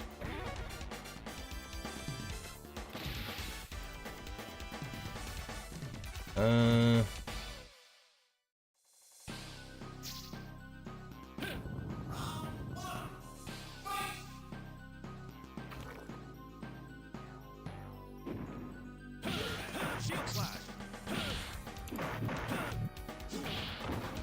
Shield slash. Shield slash. Stars and stripes. Charging star. Stars and stripes. Charging star. Victory. Charging star. Shield slash.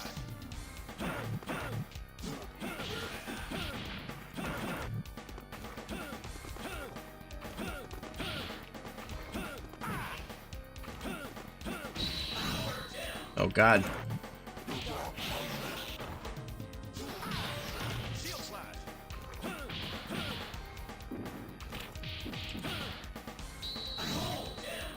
Charging star. Stars and stripes. Shield slash.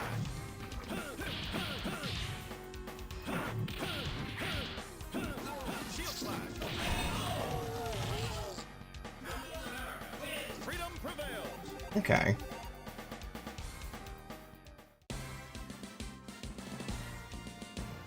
Fancy costume doesn't make the warrior. Get some training.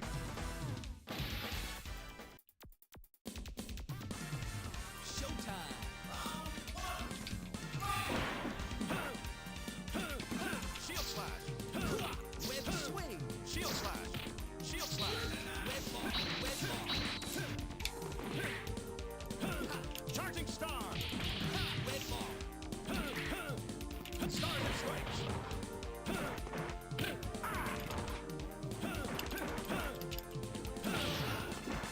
Shield slash. Shield slash. Spider sting. Charging star. Shield slash. Shield slash. Charging star. Charging star. Shield slash. Spider sting. Charging star.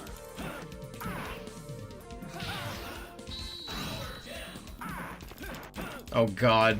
Spider sting.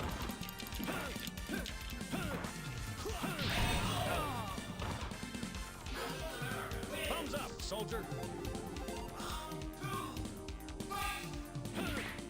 Stars and stripes. Web throw.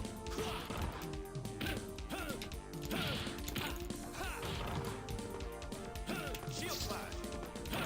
Stars and stripes. Web swing.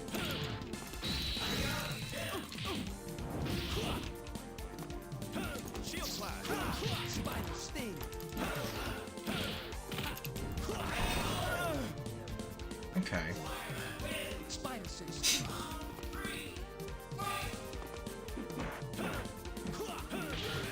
Shield slash. Charging star. Spider sting. Web throw. Oh, there's this added element of trying to get this gem as well. Stars and stripes. Web throw. How do you do your supers? Okay. Web swing. Final justice. Swing. Shield slash. Stars and stripes. Final justice. Come on. Web shield slash. Web swing.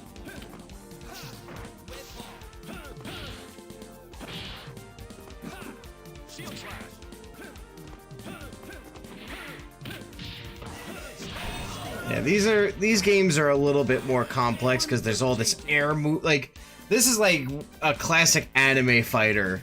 It's one of these where you're able to jump so high that you leave the screen.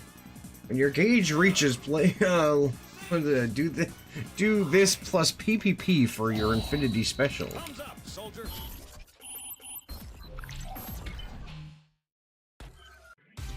I never played any of these older ones. I feel that the CPU reads your inputs. That does happen too.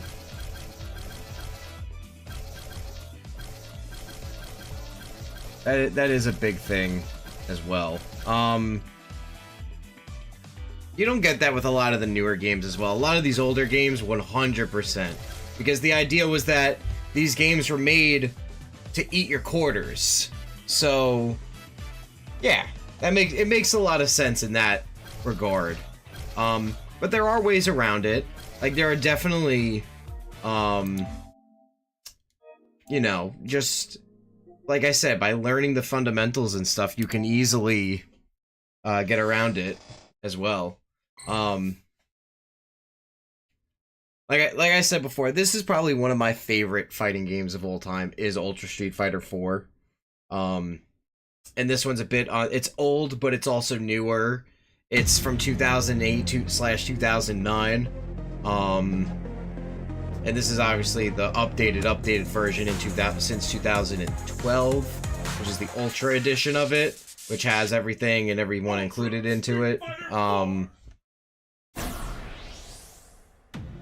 But this one kind of takes the old way of playing and modernizes it in a way. And this is like really like one of the games where it kind of like slowed down how to play fighting games.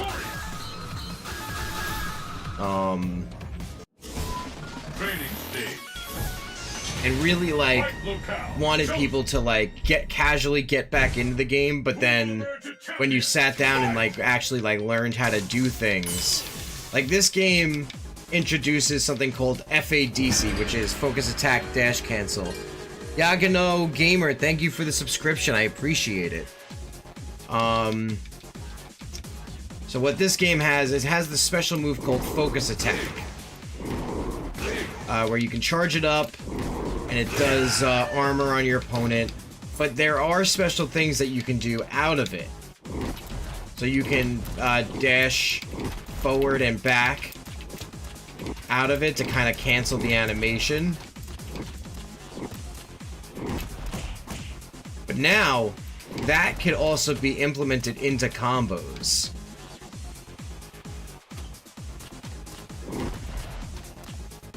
Fundamentals? What fundamentals? Oh man, don't tell me there's more to learn how to play fighting games. Sorry, I'm still learning.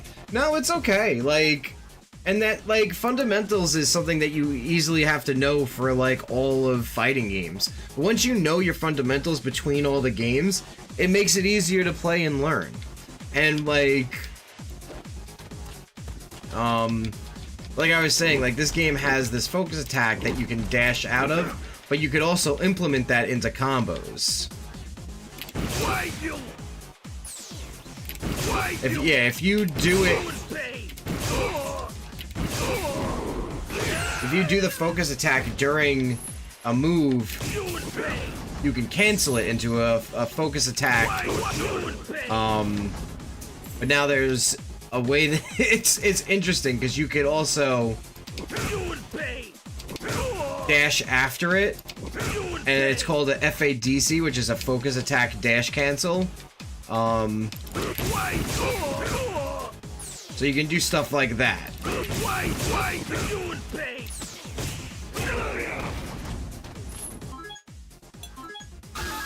Are you ready? Fight!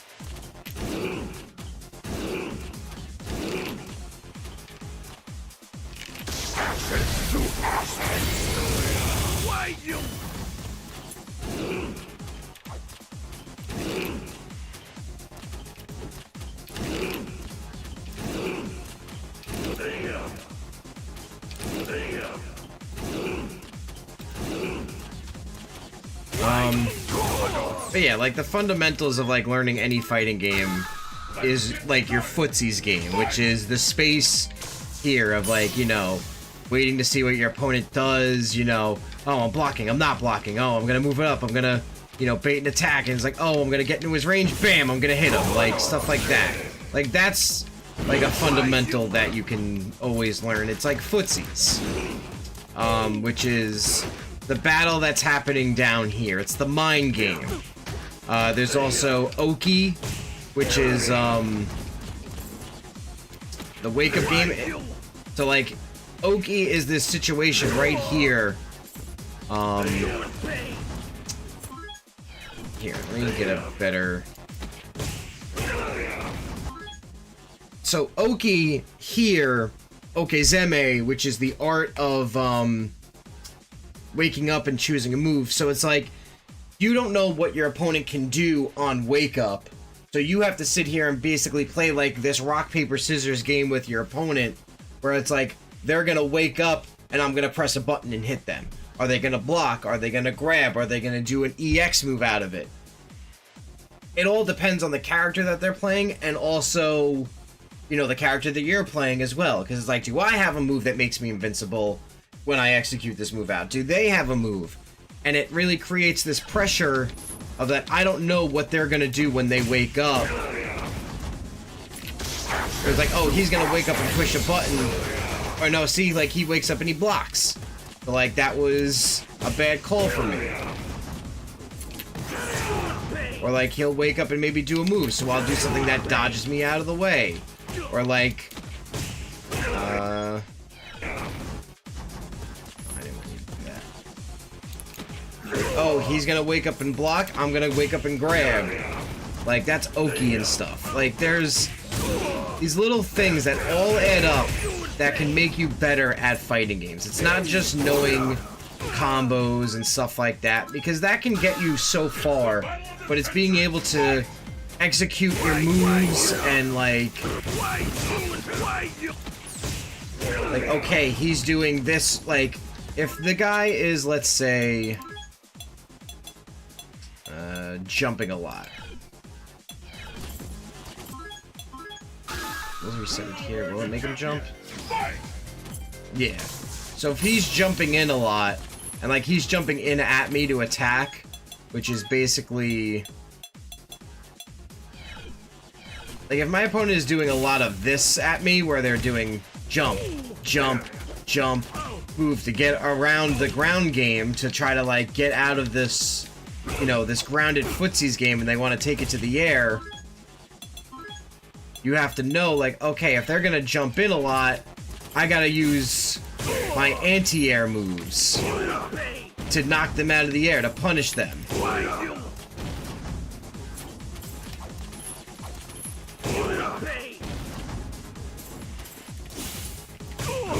And all this stuff adds up into cultivating into what it takes to be good at fighting games and to get better at fighting games. Is knowing like all of these things that are just situational based. It's not just getting into your opponent's face and mashing your button as fast as you can, because sometimes that doesn't work. There's frame data that gets involved. It's all of this stuff that cultivates together, and if once you learn it all and you practice at it, it'll make you better. Like, I'll just show an example here. See, that's a little bullshit. So, like, he grabbed me from there. This is probably the worst character to play against in this situation, to explain this to you. So you see, he's jumping in a lot.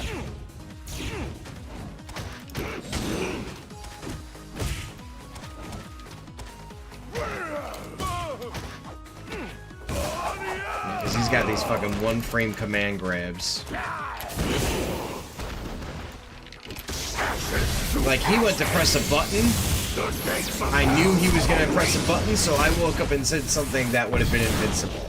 I played the mind game of, you're gonna do this, I'm gonna do something else. it's fucking Zangief, so he's just gonna do his stupid bullshit out of everything. So he is like the worst character to pick in this situation. Here, let me go to just player versus computer and set it to this, and that way I'll play a character that I can talk to about. It doesn't have any of that nonsense.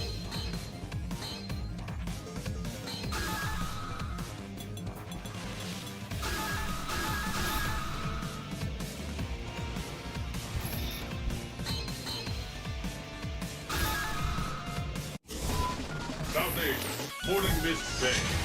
Fists will fly at this. Are you ready? Fight!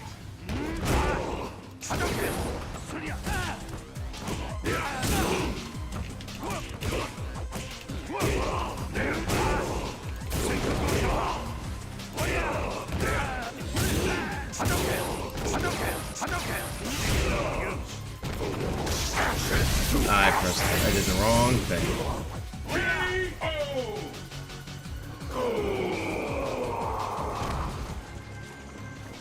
Will the tide of battle turn? Fight!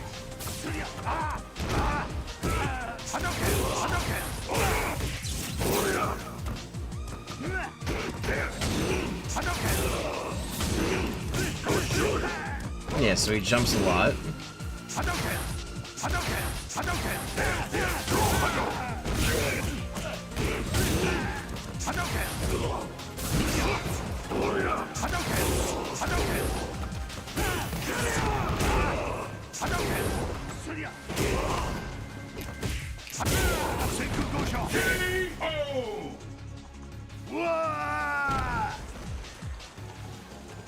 Who will emerge victorious? Fight!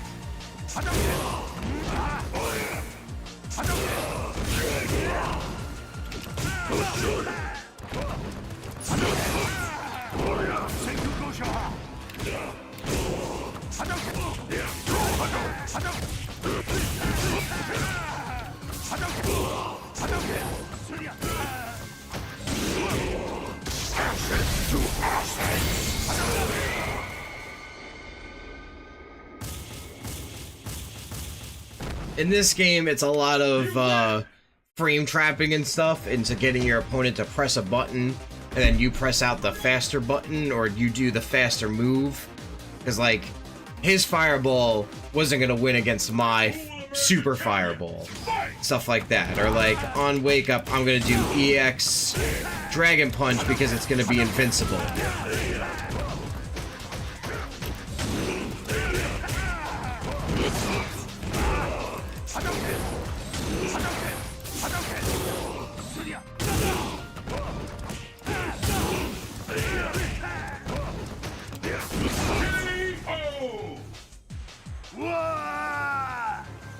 Next slice.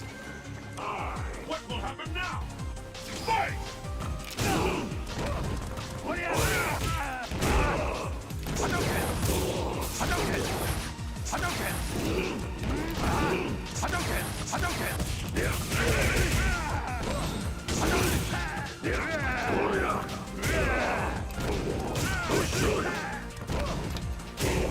Got you!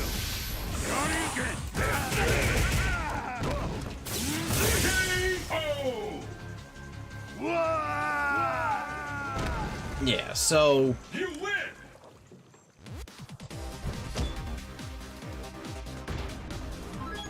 I mean, it's really a lot to explain and to try to condense it down.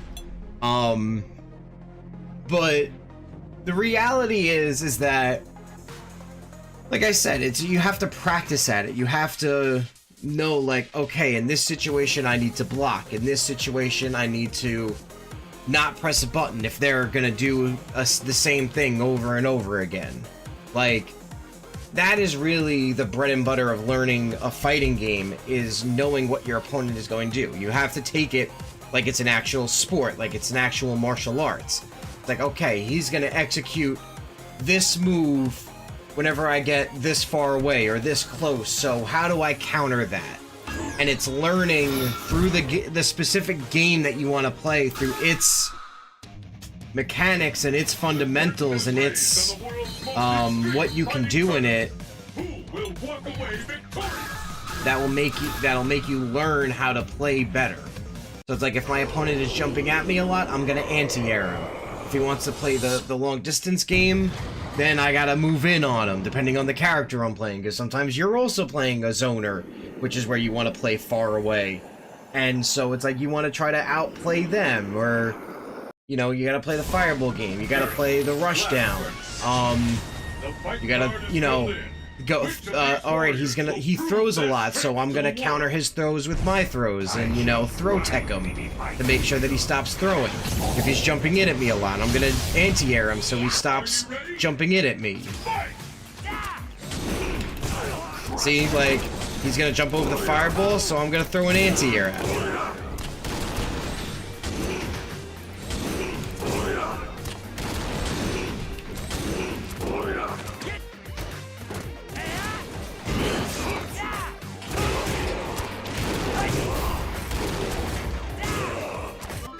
What up, Ichika? How you doing? Nice to meet you, first-time viewer here. My name is... I'm assuming it's Ichika, a VTuber from Japan. Greetings from Japan. Welcome on in.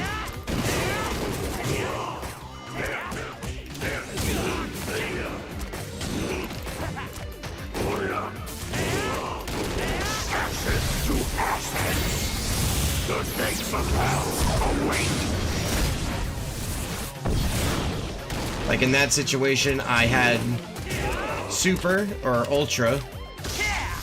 Can't stand up to my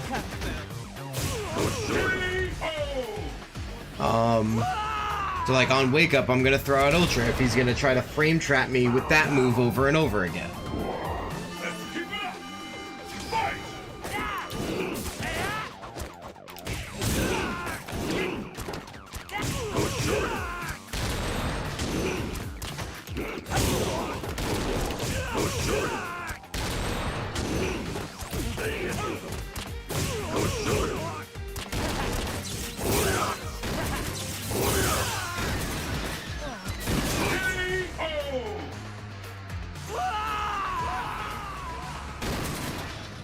You win. Yeah. Good. Cruise ship served. Destination. And so it's like, okay, what is he gonna do in this game? And a lot of times it's people jumping in at you. But as you can see, the computer also is reading my jump-ins too. And I got punished a lot so far for it. If you look how much health I was down to, you would see, like, okay, he was anti-airing me a lot, and I wasn't learning from my mistake there.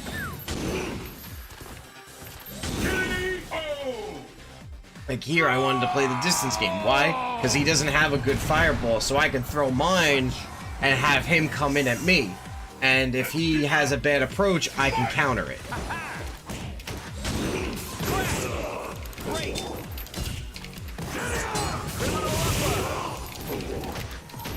Bingo!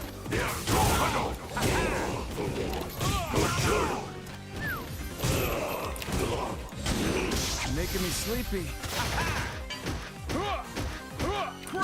Oh! Get out of my face! I thought I had one. I thought I had it. Finish practicing now. Great! I'm gonna throw it.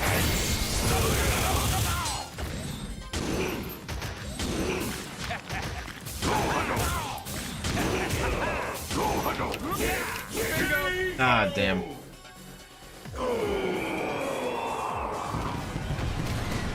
Guess I'd better go eat. It all comes down to this. Fight.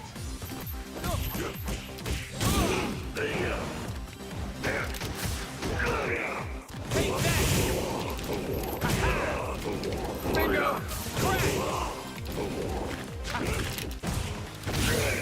KO.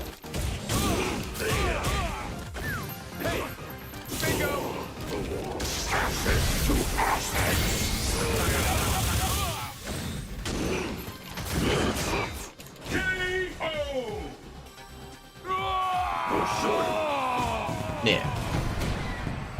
You I'm gonna try something else as well while I'm doing this, because I want to try to get one of the secret boss fights in this game. The footsie is about finding an opening so you can get a combo in. Leads to victory. Yes, that is essentially what footsies is. It's the footsies is technically, yeah, it's the chess game you're playing within the game. It's a game within a game. And it's finding your openings and planning your counterattacks. Like there, he has a super that's basically an anti-air. And because if I jump in at him a lot, he's gonna do shit like that.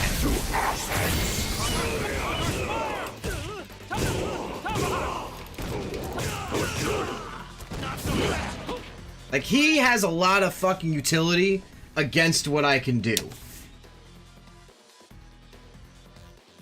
Yo, what up, I1A? I don't know how to pronounce your name, but I'm gonna call you I. Welcome on in on the Twitch side. Bro, I think the old art looks so much cooler than the Street Fighter 6.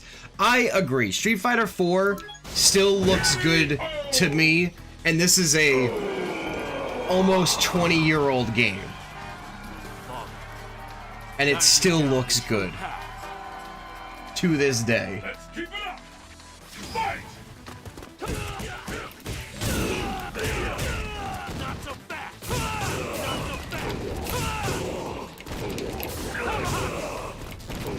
Under fire. Yeah. It's also not helping that the CPU is like reading inputs. Under fire. Hunt or die.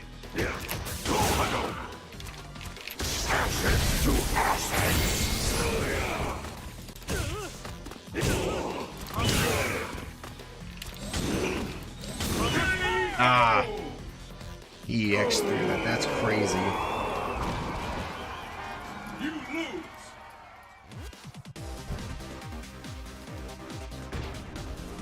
Let me look for something. 9, 8, 7, 6, 5. So there is a website that somebody made, and it's called the Fighting Game Glossary. And it has all of the terminologies used between every single fighting game in it that you can easily look up. And it has all their definitions, and it's alphabetized. It's by game, because certain games have certain names to certain terms are equivalent to certain games. And it's a really good glossary to like learn all of your terminology and stuff for fighting games. It's called the Fighting Game Glossary. I highly suggest looking it up. And it does have the definition of footsies in here, if I can find it. Footsies. A complicated, often nebulous term that refers to the battle for controlling the space in front of you, authored by using good pokes. In essence, you are trying to get into the range you like, while trying to deny your opponent getting to the range that they like. How you do this varies widely based on the game, but it often involves using strong crouching kick attacks to pester your opponents as they are trying to walk around. This dance of playing mind games with your feet is the source of the term's name. In reality, footsies can mean different things to different people and often combines lots of adjacent concepts. Some people think that footsies needs to be a grounded affair between the characters that don't jump and fight for space only by walking. While this is a good example, I think applying the term narrow-mindedly to only these situations is falling out of favor.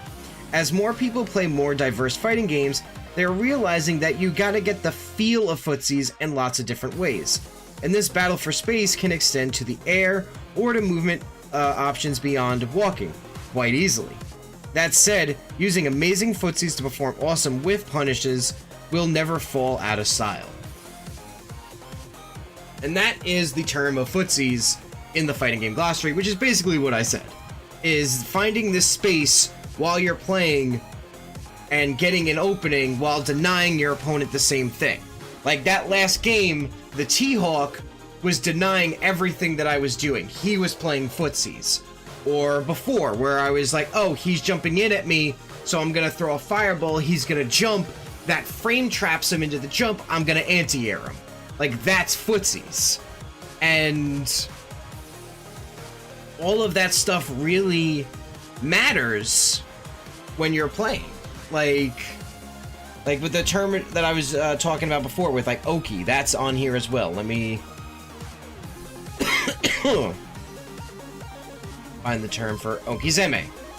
The moment during a fighting game when your opponent is knocked down and you get to attack them as they stand back up. I wish I would have stuck with fighting games growing up. Hey, I mean, listen, there's never a good time to get back into fighting games. And that's what I'm here to do, is to show you guys that fighting games are still fun and that they're still easy and accessible to get into. But this is just because I played them a fuck ton. Nice! What games did you play? Also, just in terms, I'm answering questions on the YouTube sides, because I'm live on both Twitch and YouTube. So if I'm talking to people that you don't see in the chat, is because there's also on the YouTube side as well. And then I went on COD Rampage when Modern Warfare 2 came out. Hey, no, I get it. I played a lot of Modern Warfare 2 as well. And there was a time where I was playing more shooters than I was fighting games, but then I ended up just kind of sticking with fighting games because they were a lot more fun, in my opinion. And also the fact that with shooting games, you have to rely on a team, and sometimes you don't have a good team. But with a fighting game, you rely on yourself, and you get better for yourself instead of a team that relies on you winning all the time and having to get your fucking 25 kills in a row. Trust me, I remember those days. But yeah, Okizeme, the moment during the fighting game when your opponent is knocked down and you get to attack them as they stand back up. The defender's options are limited, so the offensive player gets to attack with all sorts of mix-ups or apply any mind game they choose. Some options include attacking with a basic meaty, doing a cross-up, or trying to bait their opponent desperately, baiting their opponent's desperate dragon punch by simply doing nothing and blocking. That's Okizeme. Okizeme means wake up offense in Japanese, so the term mostly focuses on offensive choices. If you hear someone ask, what's the Oki going to be, they are wondering what method of attack or non-attack the offensive player will choose to assert their advantage. This closely related to the term wake up, although that tends to focus more on the defensive choices. You might hear, I can't believe they did a wake up DP. If someone asks, do I get Oki after this now, they're asking whether the move leaves them close enough or with enough time to threaten multiple different offensive options moves that don't give you Oki, will leave you far away and mostly end offensive pressure. Like before with Oni's forward throw, you're not going to get Oki off of that.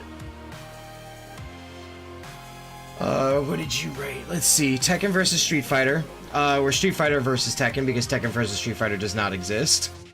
Soul Calibur, Killer Instinct, Guilty Gear. Street Fighter 6 is technically my first Street Fighter, even though I played Tekken vs. Street Fighter. Oh, and Bloody Roar on the PlayStation 1, that was my favorite growing up. Dude, you have came to the right fucking person. I love Bloody Roar. I was literally just talking to someone before about Bloody Roar 2. Because Bloody Roar 2 was the game that I played growing up as well. I didn't play Bloody Roar 1, I just remember playing Bloody Roar 2, and that game is fantastic, and I love that. No one knows about Bloody Roar. That shit was fucking dope. Yeah, I know, dude! I still have Bloody Roar 2 on the PlayStation 1 as well, but I don't have the PlayStation 1, I just have the PlayStation 2. I also have the GameCube version, Bloody Roar Primal Fury on the GameCube, with the dopest anime opening as well. Like, dude, fucking peak. That game is peak. I think I played one. That's the one with the girl boss at the end that turns into demon, I think. Bloody Roar 1 is the one where you play, my dad had it on PlayStation 1 and taught me how to play it. Same, my dad had it on PlayStation 1. It was Bloody Roar 2, not 1, because I never played 1, but I know what you're talking about. 1 is where you play, where the final boss is Yuriko, and she turns into a chimera. But but I know all of the history of Bloody Roar. I am a huge Bloody Roar fanatic. Never played it, but I know the history and lore. I just looked it up. Yeah, it's one. Yeah. I was literally before watching the retrospective from Thorgy's Arcade on the game. I've watched that video a dozen times. I just love the fact that it shows off Bloody Roar gameplay, and I really just watch it. I played Alice and the Lion guy, Gato the Lion. Gato the Lion was that dude. The game needs a remake.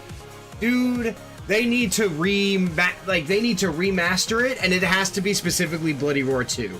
Bloody Roar 2 or Primal Fury, those are the two games that they need to remaster and remake, because those are like the most competitively viable games that are out there, and probably one of the best ones.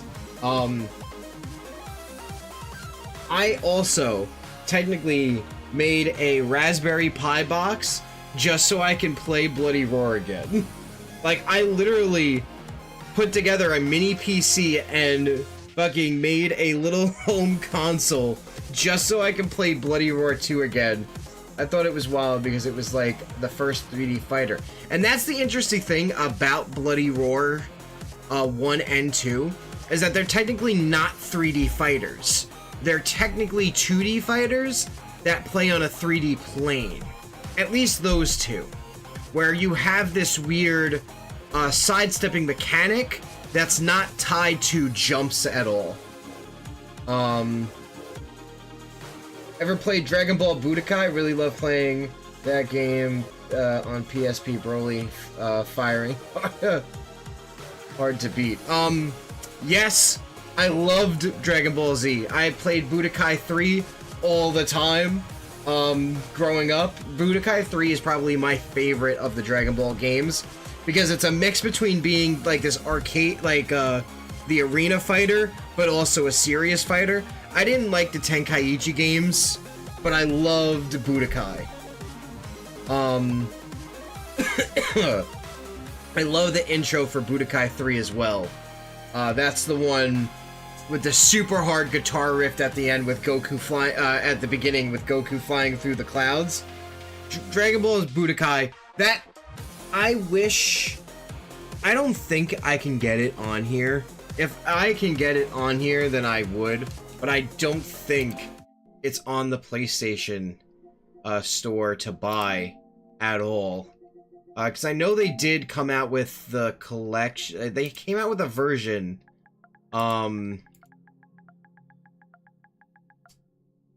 Dragon Ball.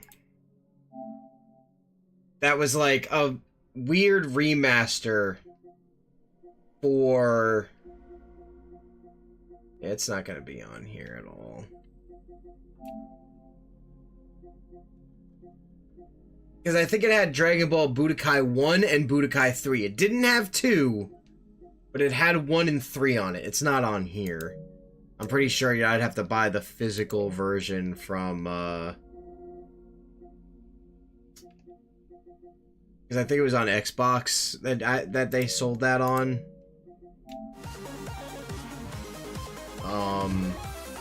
Is it on Steam? If it's on Steam, I'll buy it. 100%. I don't think it is.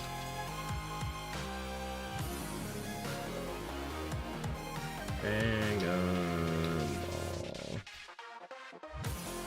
It won't be.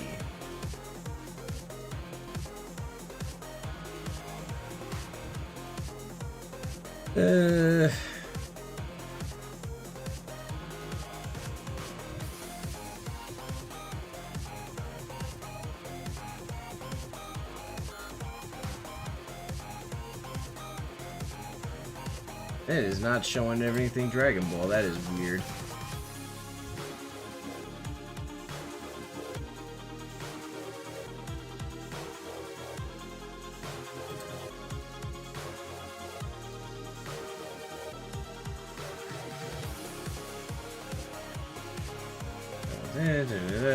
No. They don't have it, unfortunately. I would love to play that game again. Make a petition to have Bloody Roar at EVO 2026. I mean, it's probably over. I'm gonna be 100% honest. It's probably there as like one of the mystery games or like a side tournament. Guarantee you it's gonna be there. They always have Bloody Roar 2 or Bloody Roar Primal Fury at one of those events. I don't think at Combo Breaker last year they had one, unfortunately. I think the year before they did, which I also went to. I'm not going to be able to go to any of those events this year, unfortunately, but I do have a very specific reason why I'm not going to those events, and that's because I am having a baby girl in less than 2 months, and she is going to take up my world, and for the first year that she is born, so we're not going to be able to go to any of these events. Me and my wife, we went to Combo Breaker the last 2 years. It is, like I said, unfortunate that we're not going to be able to go, but the reasoning is that we are having a child, and that is gonna be my world. And I honestly cannot wait. I think they sell PSP online if you want to play Budokai again. I mean, I need to get a PSP as well. I'm sorry. But I'm excited to have a baby coming, because then I get to have her grow up in this environment of playing fighting games, which is cool because my living room is entirely converted into an arcade. So she's gonna have the coolest hangout and sleepovers ever because Daddy has all these arcade games and stuff and arcade setups in his living room that he has. Daddy is the coolest. I wish I could show the setup that I have in my living room. I unfortunately right now cannot. Also, thank you for, want to get a House of the Dead arcade cabinet? Nice. Because the thing is, I don't have any arcade cabinets, but I have converted older PCs into basically being like arcade consoles. With like standing bar tables, so they're a lot of fun to like stand at and play at, and keep that old school feeling as well. But it also doesn't take up too much space.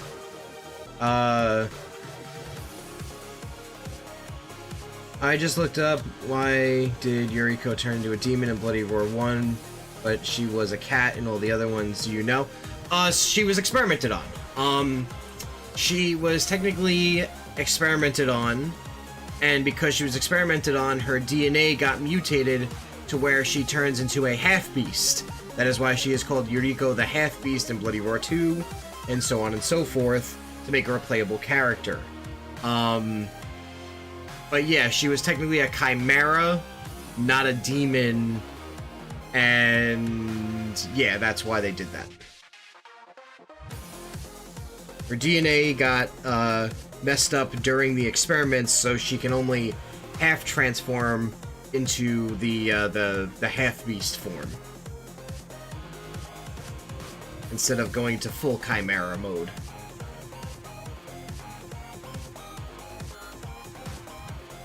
I know my Bloody Roar knowledge, trust me. Did you know that there was a Bloody Roar manga? Did you know that?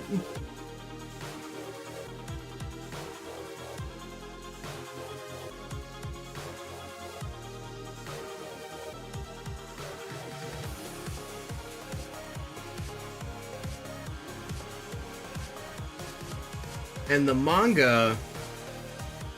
Yes, the manga focuses on this guy named Fang, who's like a journalist photographer, but he also transforms into a wolf. And that version of that character is playable, and I think it's Bloody Roar Extreme on the Xbox. It's not on the GameCube version, but it's on the Xbox, which is like the weird updated version of the game.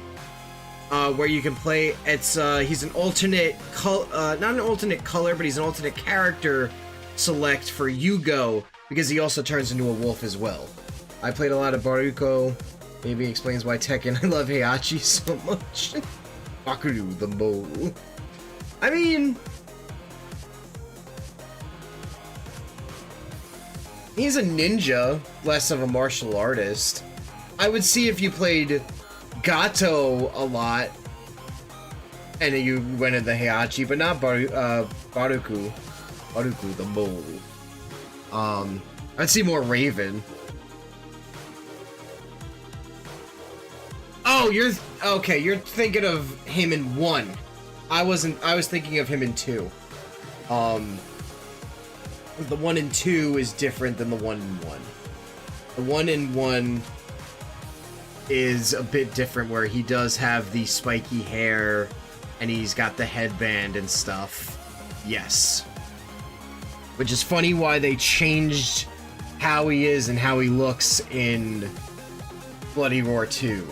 Probably because he dies in Bloody Roar Run and turns into a big pile of mess. But he does come back, and I think it's either 3 and Primal Fury, where the original Bakuru comes back, and he is a robot who also transforms into a mecha mole as well. Probably cringe for saying this, but did you ever heard of the Tom and Jerry fighting game on PlayStation 2? Probably. Thank you for the subscription, Mary Ann Canoes. Thank you so much for coming on in. I appreciate it. No, I never heard of the Tom and Jerry fighting game on PS2. I was too busy playing the Street Fighter Anniversary Collection, Tekken 4, Tekken Tag Tournament, Dragon Ball Budokai, Bloody Roar. I was too busy playing those games. By the time that game probably came out on the PS2, I was like, that game looks like it's for babies. I'm playing this game. This game is fun. I'm playing Bloody Roar 2 on the PlayStation.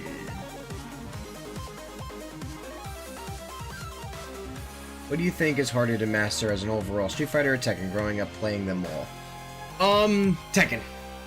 I believe Tekken is the harder of the games to learn because of the added third dimension, and just mechanically how all those games play are very different compared to Street Fighter or any 2D games.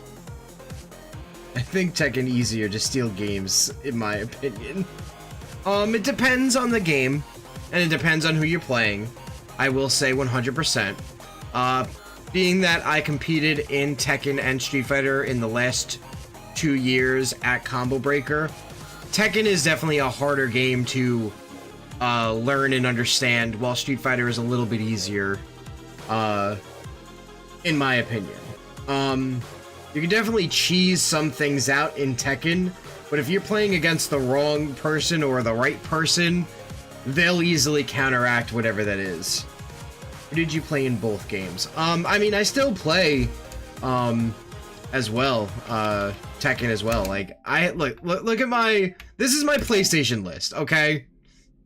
I have all of this. I have the original Fatal Furies, Breakers, the Capcom collections, the new Fatal Fury and Garo, Grand Blue Fantasy, the Marvel collection, Melty Blood, Pocket Bravery, the Power Rangers game, Tekken, multiple Street Fighters, even Virtua Fighter down here as well. So, still to this day, I'll play Jin. I'm a very basic guy. Like, I like base characters. Like, I play, you know, the Ryus and Kens in Street Fighter, and I'll play the Jin, and I don't play Kazuya. I'll play Heihachi more. Jin and Devil Jin, or just Jin? Just Jin. Jin, that's Street Fighter 4 and up Jin. Because Devil Jin was created to be the Street Fighter, not the Street Fighter, the Tekken 3 Jin, who technically had like a weird Kazuya and Heihachi moveset. That's why Devil Jin was made, because people complained about Tekken 4 Jin being fundamentally different than the Tekken 3 Jin. So for Tekken 5, they made Devil Jin, who's basically Tekken 3 Jin, while regular Jin is now Tekken 4 Jin, and that's what it's always been from that point on. For me growing up, I played Tekken 4, so that's the Jin that I know, and that's the one that I've stuck with. pretty much ever since that point on. I eventually got the PlayStation emulator thing that came out, you know, a while ago, and I was able to pick up Tekken 3 and learn that game on there. But ultimately, I always played that version of Jin, which was Tekken 4 Jin. I didn't like Devil Jin. I didn't like how he played. I liked being able to do, like, the Zenshin moves into other moves with Jin and having the counters and being more of a martial arts defensive and offensive style play, where his other style was very offensive heavy. I played a little bit of Heihachi. Love Heihachi in 8. I don't play, but watching him makes me think he's the cool character by far. I will say Tekken 8 Heihachi is pretty sick. He does have, like, that weird, like, air move that he has where he, like, comes down and crashes down. I also, in Tekken... Oh, okay. It is 12:50 right now. What's it called? I do have a, oh, why am I blanking on his name? Dragunov. I like to play Dragunov as well. In Tekken 8 as well. He's, like, the weird pick that I have. Between him and Jin, I'll play. I do play a little bit of the Polish Prime Minister, but not too much. I'm trying to think of who else I played in this game. I mean, I could easily load it up and look. But yeah, it was Heihachi, Jin, Dragunov. I haven't played it because I was told that Heihachi is really hard to pick up, and I've been sinking a lot of time in Street Fighter 6 trying to get good. Okay. No, I get it. And it's really, and like, listen, I don't play the game as much as I should. I was playing Heihachi for a long time to where I, like, so it's like between Heihachi and Jin are like my top 2 characters that I'll play in that game. He's fun. He's not hard. He has this weird stomping mechanic. And it's really, like, once you learn what the character does, they're pretty easy to pick up. But that's Tekken in a nutshell. Tekken is the harder game to learn because your character has pages upon pages of movesets that, like, Street Fighter doesn't have. But yeah, it's like I play Street Fighter 6 a lot more than I will Tekken mad hard to learn because each character got 250 moves exactly. Exactly the point. It's a harder game to learn. And with the added thing of the 3D space, you don't get to do the same things. Like, you can get touched to death in that game compared to, like, Street Fighter. There is no touch of death in Street Fighter 6. Maybe in the older ones. Maybe. Definitely with Dan in Street Fighter 5, which is why they had to update him to have his one move to act randomly different, because people were frame trapping in that game. Because I think you could also frame trap with R.E.V.O in that game as well. I believe this is just music. Yeah, it's Game Center and music that this is coming from.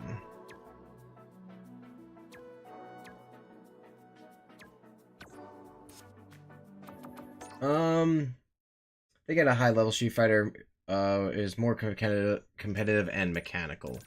I have to disagree. I think Tekken is a lot more harder to learn mechanically.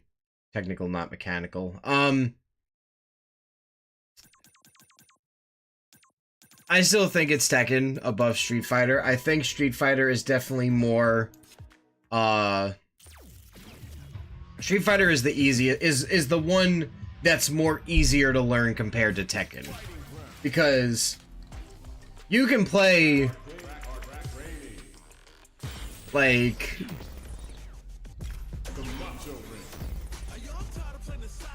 like, I play Akuma in Street Fighter 6. And most of the Street Fighters, I like playing Akuma. I like playing the Shotos. But that's like 1, 2, 3 characters easily that I can switch between if I wanted to.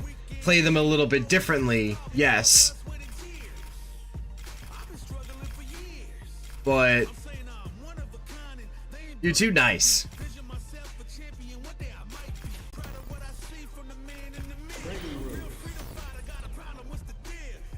I know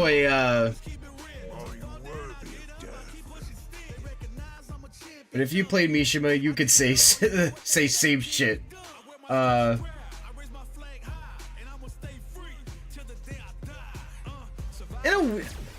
not Tekken 8. I will say Tekken 8 Mishimas are different. Tekken 8 is the one where they definitely changed it up fundamentally. Think you could break my defense?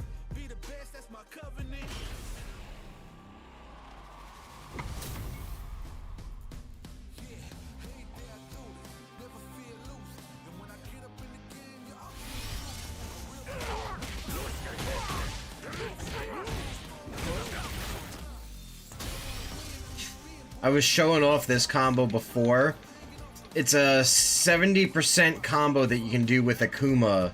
And it does require a nice little cheeky reset in between the 2 sets.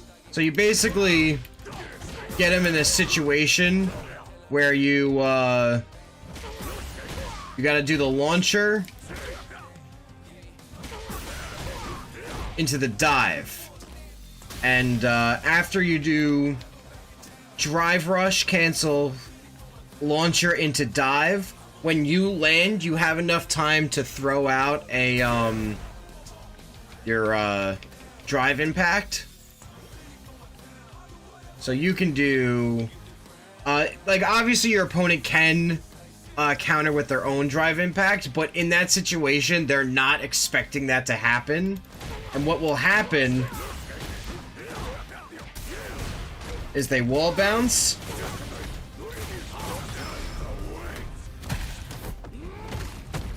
and it resets the combo, giving you a 30% combo with a cheeky reset that's in the middle. And to prove that it is a 70% combo,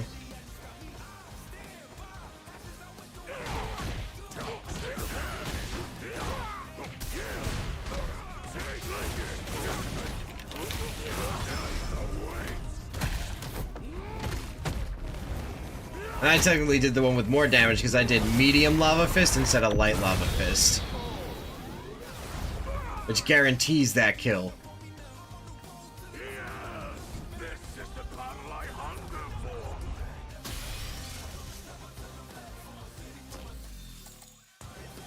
Also, what is beautiful about this game, and technically Street Fighter 4 and 5, it happens as well. So we all know Akuma's Raging Demon. Oh, come on. Do it.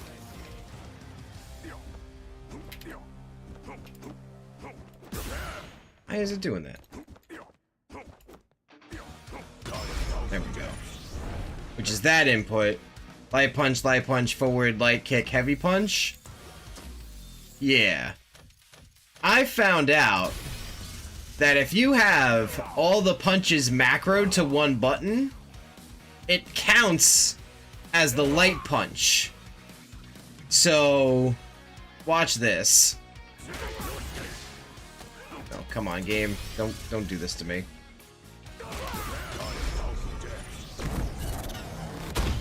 It's essentially that. Hold on. There we go. If you are able to connect off of heavy punch that uses the macro, you get a literal half health combo.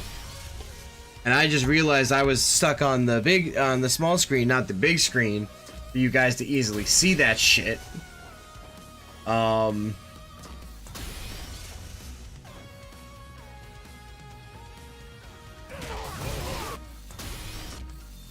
So what is he at? He's at 50%, yeah.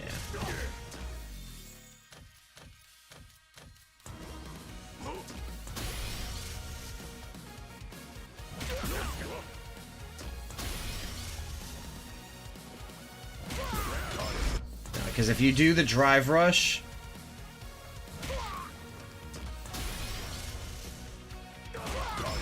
yeah, if you do the drive rush, you lose the percentage. But if you do it straight out of the heavy punch, it keeps the damage for the Shungoku Satsu all the way through. And you can literally get a 50% health combo. And that works also with standing heavy punch.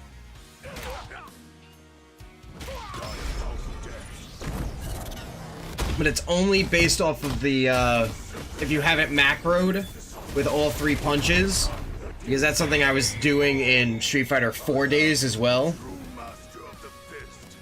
Oh yeah, easily one of the best characters.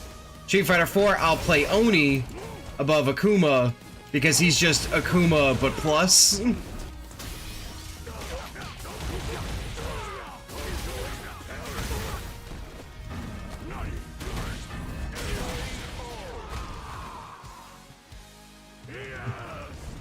Just Akuma on Tren.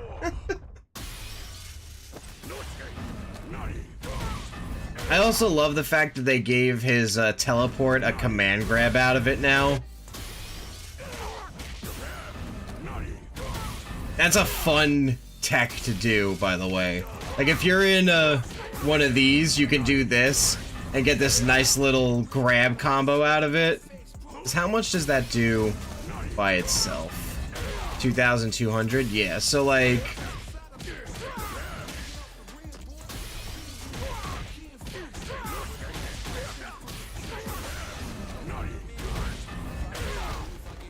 yeah, like, look at that.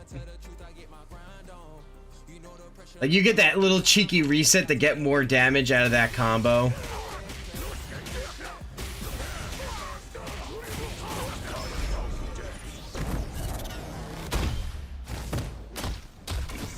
Notice when I do it, people have brain panics and they just don't move. Because the idea is that they see it as one of his other moves. Like, you know, it's... they see him doing a move, and they go, oh, I'm gonna block. Like, it's not, you know...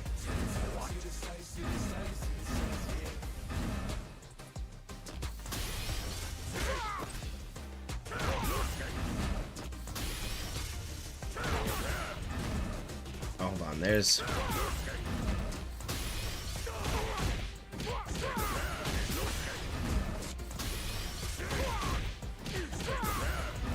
hold on, where is it? There is a thing I remember doing with him. Yeah, there's that. So if you do the launcher, and you wait, and you press forward with, yeah, you kind of get the backwards teleport because you cross under him in a way.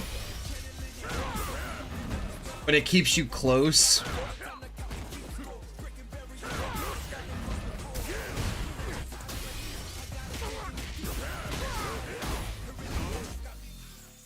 Kuma's goated, but to be honest, this is my opinion, but I wish they gave him a gimmick like Heihachi. Like, what do you mean? Like a power-up gimmick?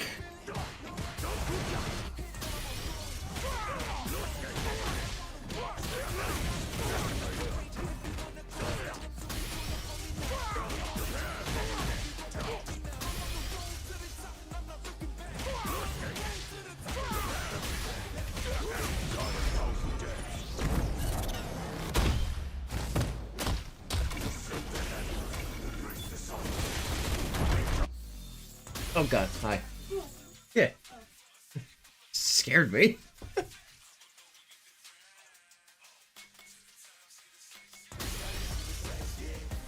Oh, you just got Super Heihachi when you unlock the symbol. Honestly, yes. I said that when Akuma's trailer came out. Well, I believe we can go and watch it now. There's a way to watch that stuff with Shin Akuma. Where the hell is it? Is it the glossary? Yes. Cutscenes. World Tour. Master.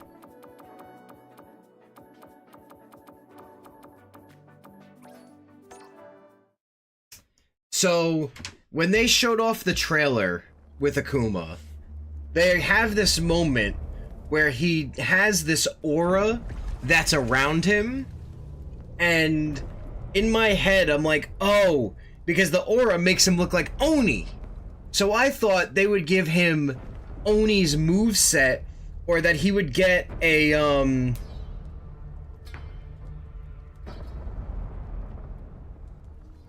well, cause it's like, it's Shin Akuma, and then there's Oni. And so, like, I feel like if they were gonna make him Shin Akuma, they would have, because he has the white hair now. But definitely in this moment, he gets this aura that's around him that makes him look like Oni. And I would think, like, oh, they should give him Oni's moveset. And give it to him, like, as, like, a level 2, where, it, like, he gets this buff and this power-up, where he gets access to, like, Oni's moves. Because it's this moment right here where he does the uppercut, and you'll see it. No, I didn't mean to skip it, goddammit. Oh, we gotta watch it all again, I'm sorry. There's no way to fast forward through it all.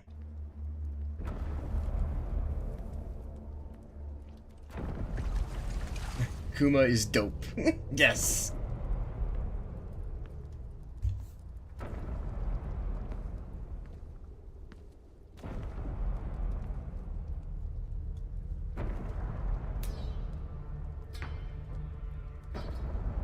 I have a Kuma tattoo. Nice. I want to get one. I want to get his the heaven symbol on my forearm. I want to get it because it's so cool.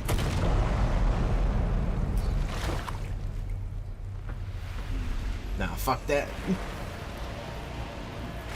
Get it like him? Oh, like all in the back?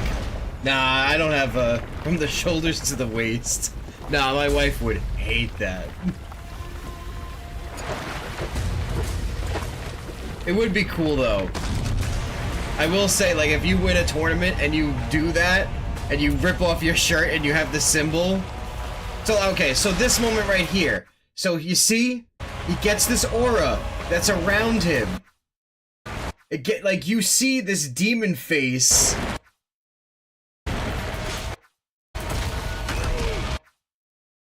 Like, I thought that this would be something that you would see in gameplay.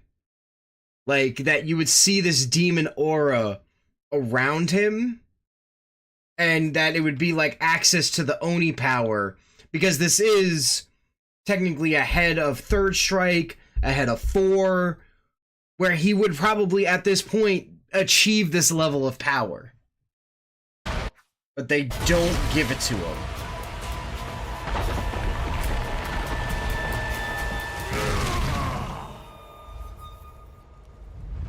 Listen, I would do it.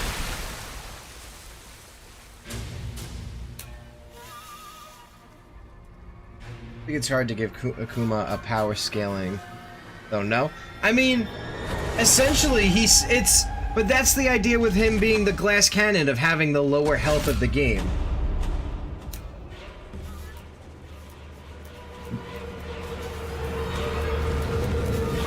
I mean, that's why they could always ascend him into Oni, where he is the Satsu no Hado incarnate. Like, he does have that magicalness to him that Heihachi technically doesn't. Heihachi is just old. But yeah, no, I love the other symbol I like is Evil Ryu's symbol, the Destiny symbol. It's what's on the back of our jerseys for the Street Demons Esports, the esports team that I run. On the back of our jerseys, I have the Destiny symbol on the back of our jerseys, which is really cool.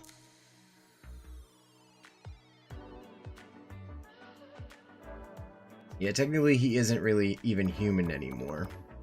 Yeah.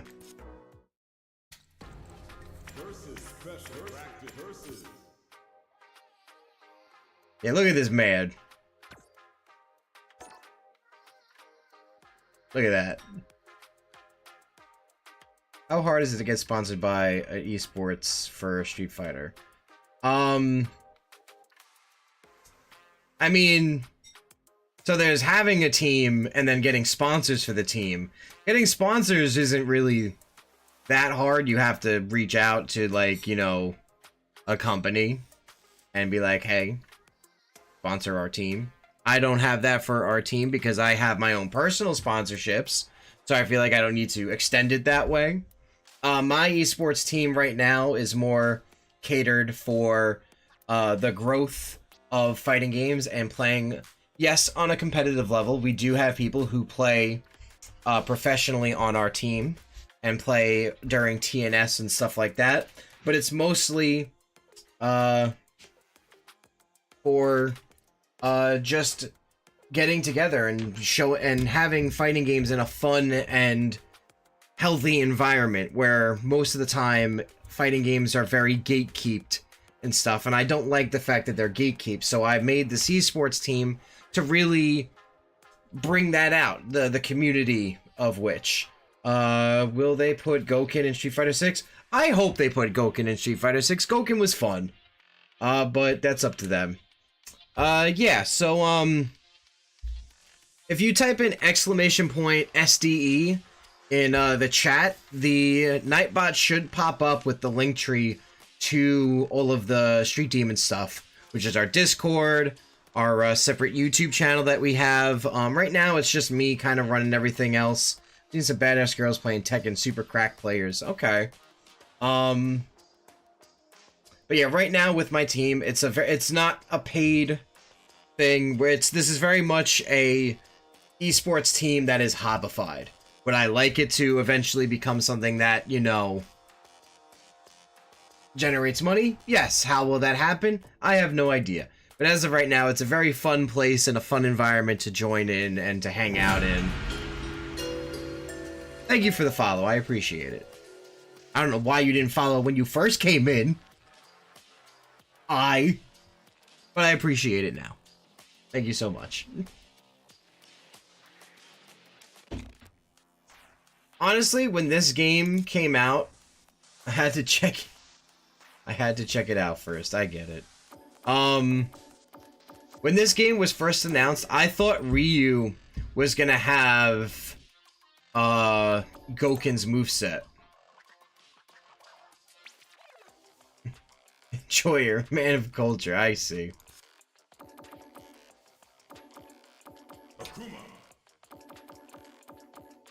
Yeah, I play Akuma and I'll play Ken. I like Street Fighter 6 Ken, he's interesting.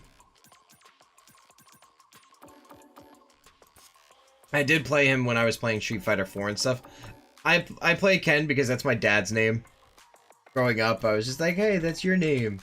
I'm gonna play him because he reminds me of you. What? I have no idea. I don't know what Grandma and Grandpa named him that. That was way before Street Fighter came out.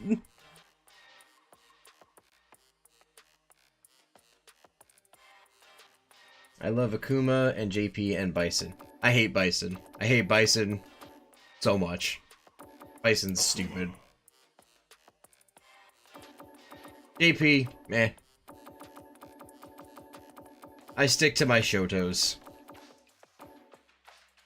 I have dabbled with Ed and Jamie a little bit. I did play DJ for a while too, but not too much. I like DJ. I like the Omega version of DJ in Street Fighter 4. In that version of him in Street Fighter 4, he has motion inputs instead of charge inputs. I hate Terry and Sagat, boosted ass characters. I thought I would like Sagat in this game, but he's very weird to play.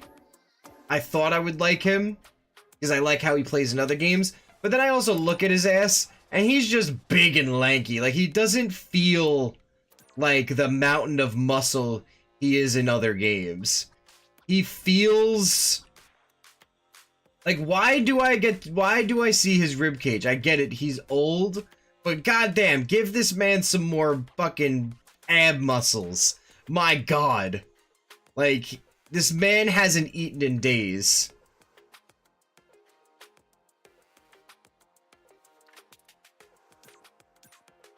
Like, I feel bad.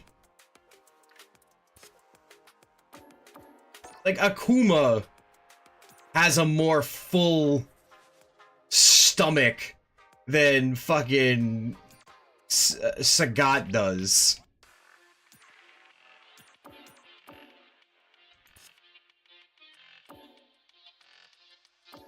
And Akuma is way older than him, too.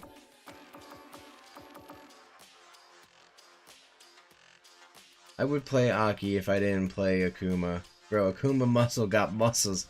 If him and Heihachi fought, Akuma would put the paws on him. I mean, listen, that's what Tekken 7 was, right? Akuma was the most broken character in Tekken 7.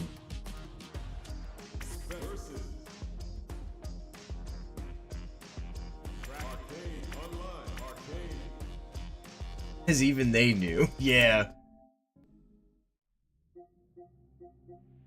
Hold on, I have this clip from the other day in Street Fighter 4. I did something so cool. There's this moment. It goes through his fireball. No plotter Akuma eats the roaster. Team Defenders Joy, thank you for the subscription. I appreciate it.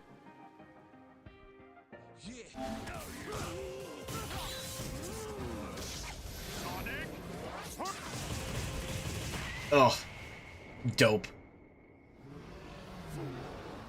Just dope.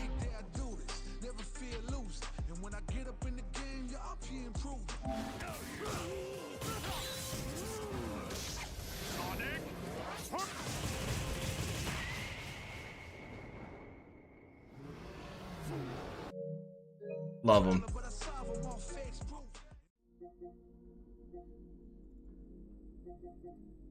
I love Akuma. He's so fun. Even Evil Ryu in this game is fun. I like Evil Ryu in, we were just talking about it, third, Akuma should be in every fighter.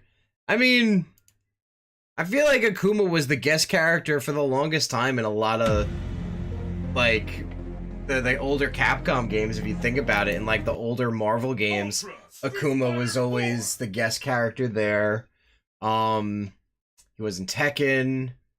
What else was he in? Technically, he was in not one but two Monster Hunter games as a playable version of him. One was Monster Hunter Rise, where he was the costume, but then in Monster Hunter Wilds, you can play his moveset. Yeah.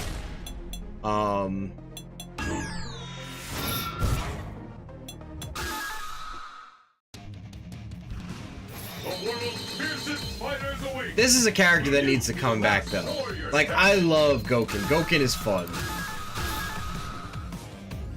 His moves were ass, though. Yeah. Well, his moves in Monster Hunter Wilds were based off of the strength of your weapon. And also its properties and abilities. So if you had, you basically had to go in with a greatsword every time. So many years, their relationship remains strong. Yet I draw no satisfaction from simply It was a little bit viable. Like I said, if you made like the strongest greatsword with the right gems and stuff on it, it was pretty good. Because I definitely did a lot of hunts with that, to where I was like, I don't remember how to play the game normally. I just went in with the Akuma stuff. But yeah, I like Gouken because he's like a reverse. I'm a greatsword main anyway. Imagine you have Akuma just running around beating the brakes off of dinos. Oh yeah, no, it was great. I loved it.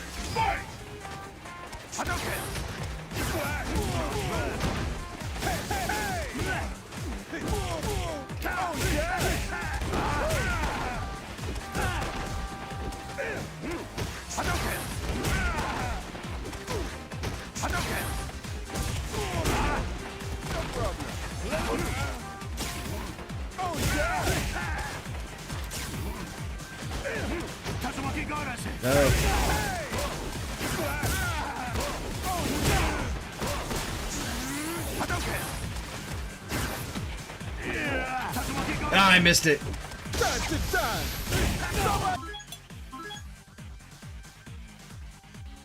Imagine you have okay, old man Roshi energy. You think Drive Rush ruined Street Fighter 6? No, I don't think it did. Like, I like all the mechanics in Street Fighter 6. I think they should have... Realistically, like, that was the new mechanic they brought in, but bringing in, like, all the other things, because, you know, with Drive Impact basically being focus attacks, and, they brought back parries. It was definitely... Drive Rush was like a weird mechanic. I don't like the ability to skip neutral, like being able to extend combo, because that's a Street Fighter 5 mechanic. Because that's technically just your V gauge, whatever it was in there, activating your V trigger or your V skill, whichever one was the one that you had to activate when you had full bar. That's technically what Drive Rush is. It's just, it takes that away. It's just the fact of that there is no benefit after you activate it. That's why you can activate it multiple times. I think it's good for also, like, in terms of being able to extend a combo from a move that you can't normally do. Like, Akuma, if you Drive Rush overhead, you can combo after it. I don't like the ability to skip neutral. I like being able to extend combo. But, I mean, really, it's less about skipping neutral, and it does extend the combo. Like, it's right there. Like, that's what it does. And Drive Rush is very easy to get around. Like, if somebody is Drive Rushing at you from halfway across the screen, you can throw a fireball. They're kind of, like, locked into a thing. Like, Drive Rush doesn't really skip neutral. It does both. And that's the thing, is that if it did one or the other, I would understand. But the fact is that it technically does both. And, like, it utilizes the way that you do it.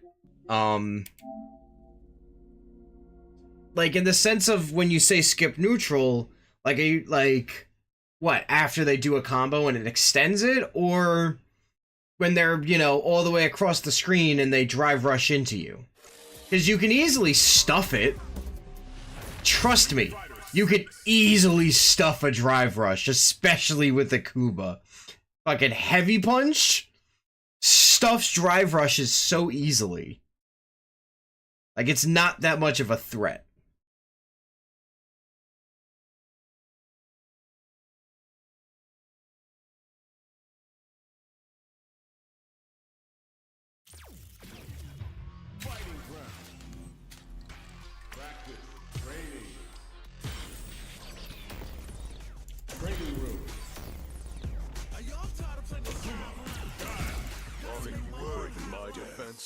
It's time to heat up for the fight of my life.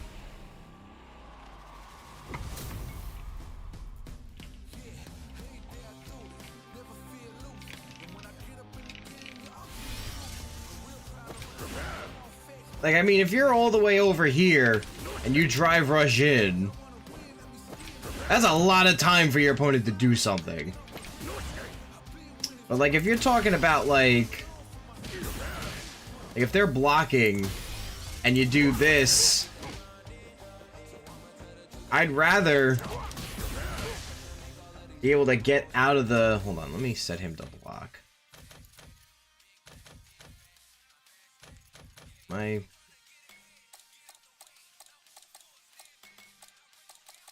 Block off.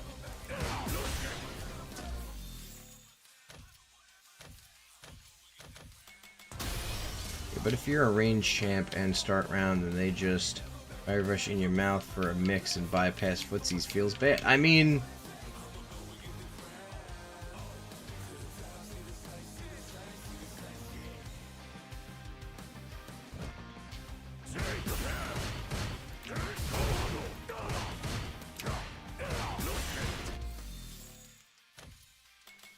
But I mean, that's a character. That's character situational.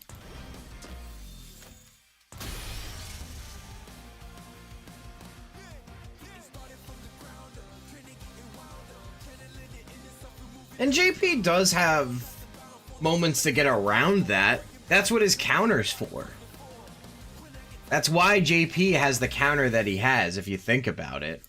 It's to deal with stuff like that.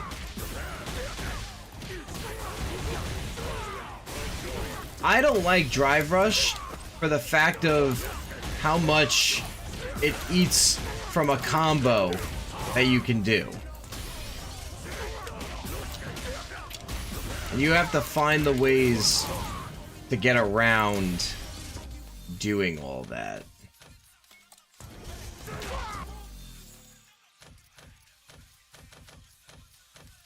Like, you don't get to Drive Rush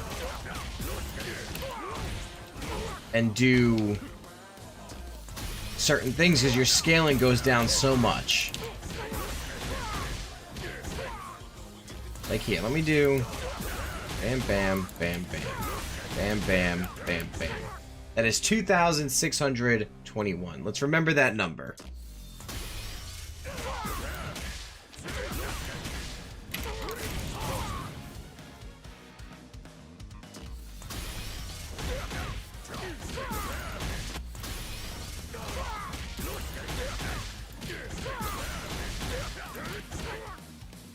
Okay, let's bam, bam, bam, bam, bam, bam, bam, bam, bam. Yeah. Starting with heavy punch and just doing that. No extension. I've literally done 400 more damage because I did less moves.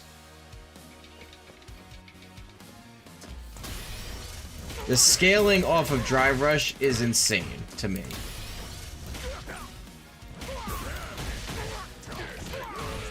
And it's all depending on how many moves you press afterwards.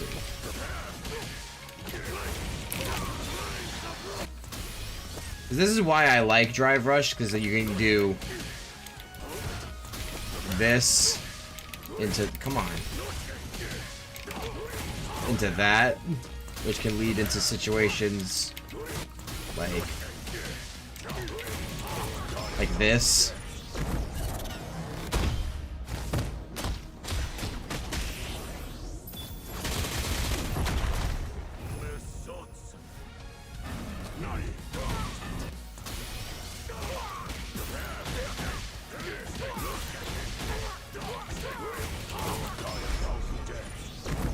Like, this combo is gonna suck compared to if I do a different route. I will literally get 600 more damage.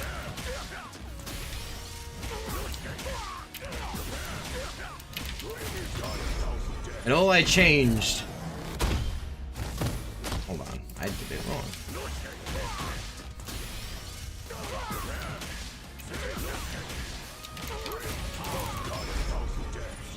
I believe this will kill. Or it's gonna be close to killing. Huh.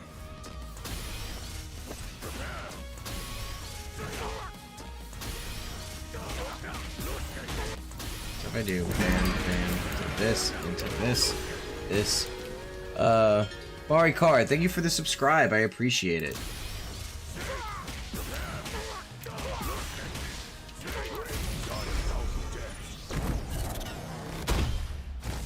This will kill you. Jump in, yeah.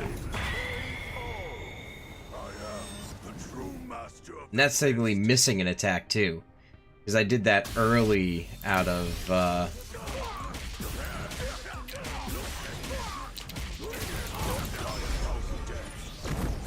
this will technically do more damage.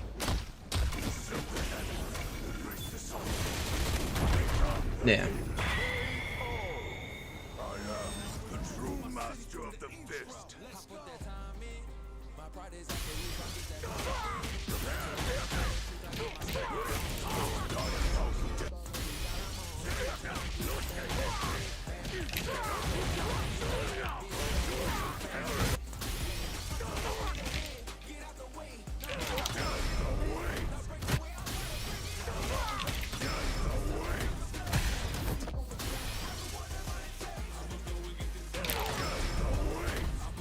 much does this do?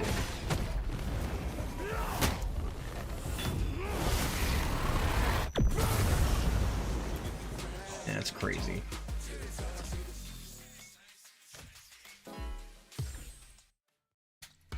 Yeah, like, I don't think Drive Rush ruined. I don't think Drive Rush ruined Street Fighter 6. That's my fundamentally thinking on it. I think they could have added some things to Street Fighter 6.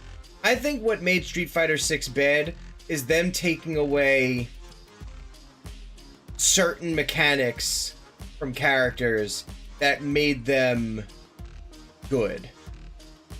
And two of the characters is Akuma and Ed.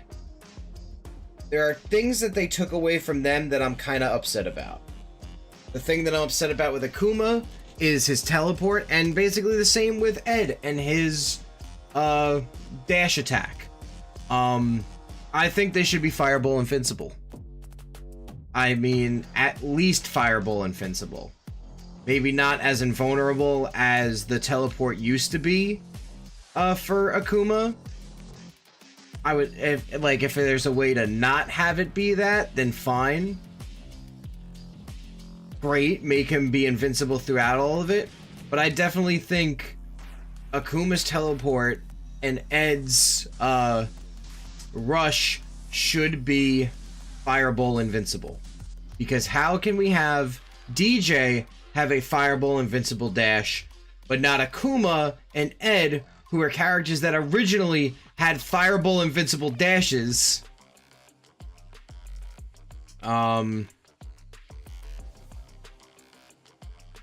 I think CA Akuma 2 should be.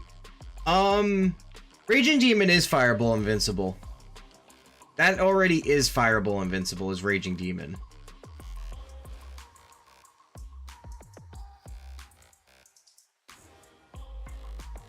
It's crazy to think that Ryu can kick through Fireball, but not Akuma.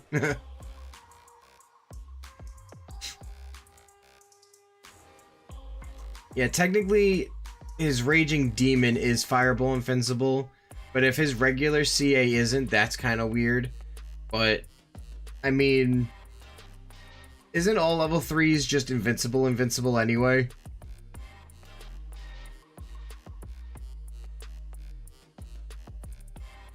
You have to be close to him anyway. It doesn't really make sense that if it was or wasn't. I feel like you're already in their face. You're gonna win that exchange regardless.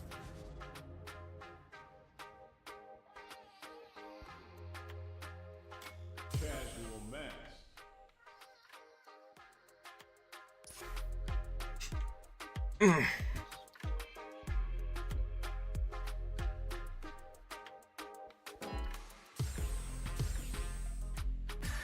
Here comes a new challenger.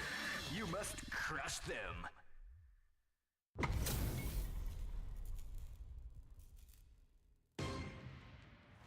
Ready yourself. Time for a beatdown. Round one. Fight.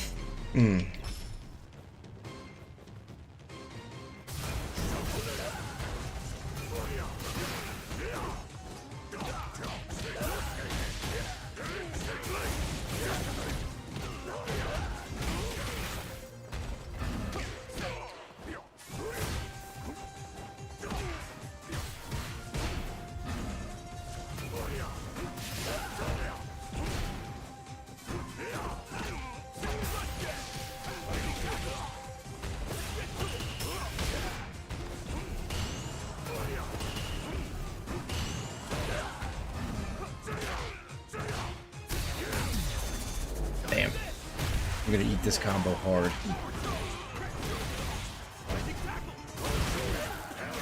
I definitely think it should have been just level 2 of a dragon. I think he should have just had an install. I get what you mean. That's a Tekken thing, obviously. How it works in Tekken is different.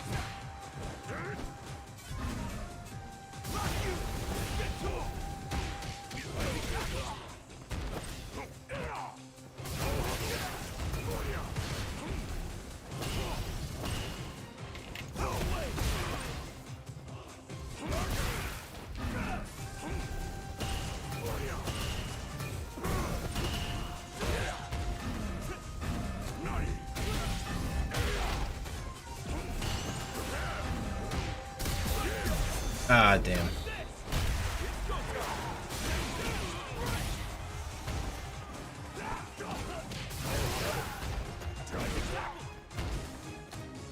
Damn the grab.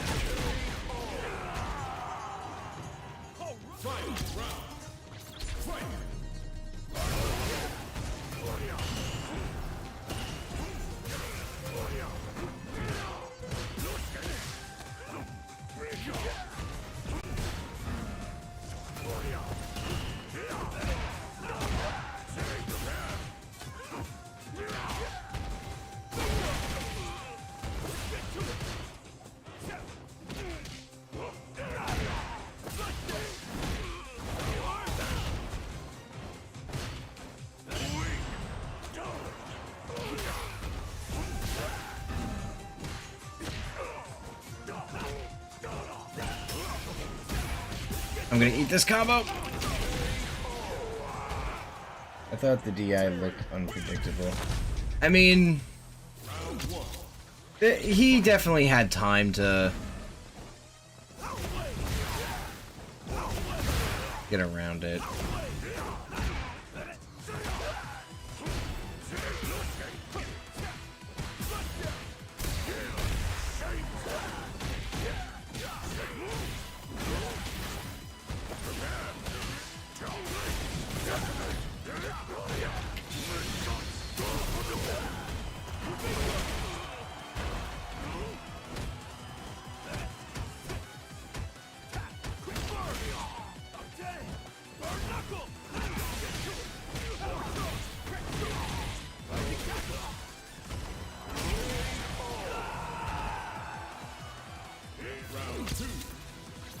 Oh yeah, no, I don't like Terry in this game either.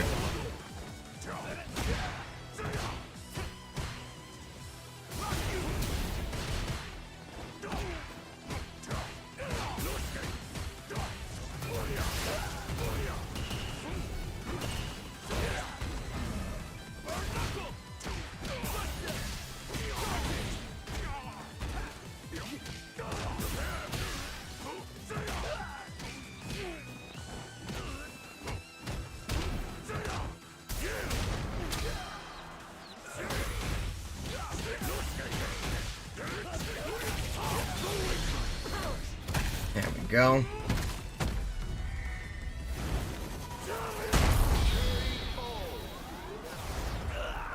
Also, I will say, I do love the fact that they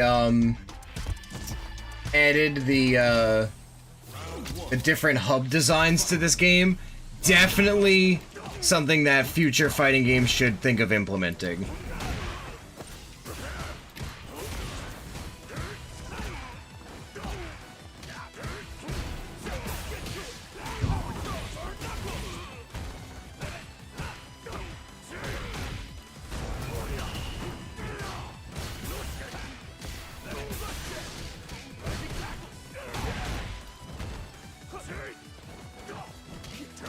I don't know, I don't like the Street Fighter 4 design on here.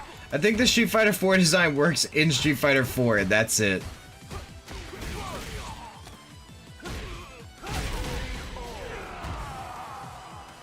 I think it's too silly for this game that wants to take itself seriously.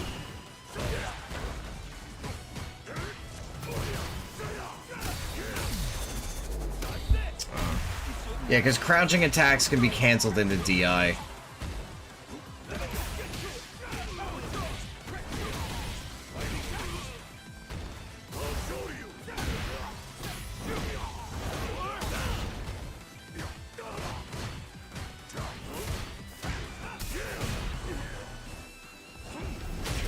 Ah, that reached?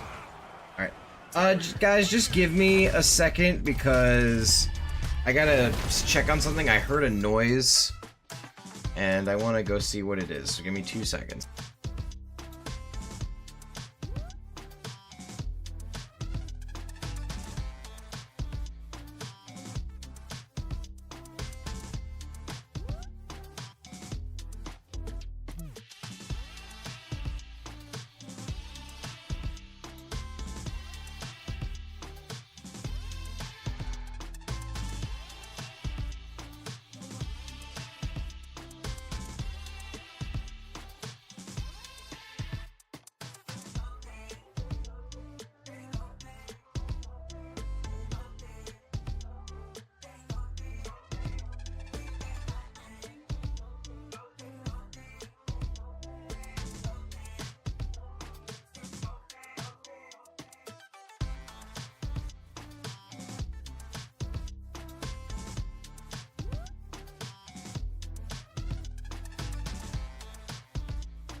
Alrighty, I'm back. I'm sorry, guys. The wind is blowing super hard, and it knocked over a trash can.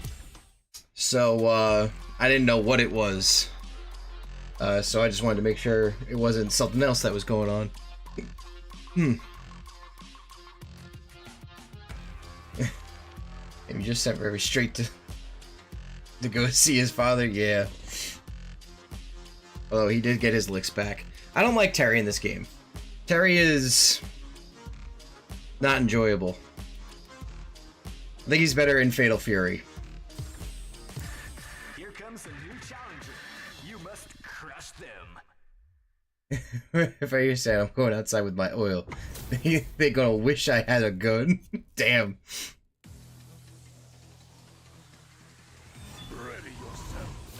Ah, Sagat.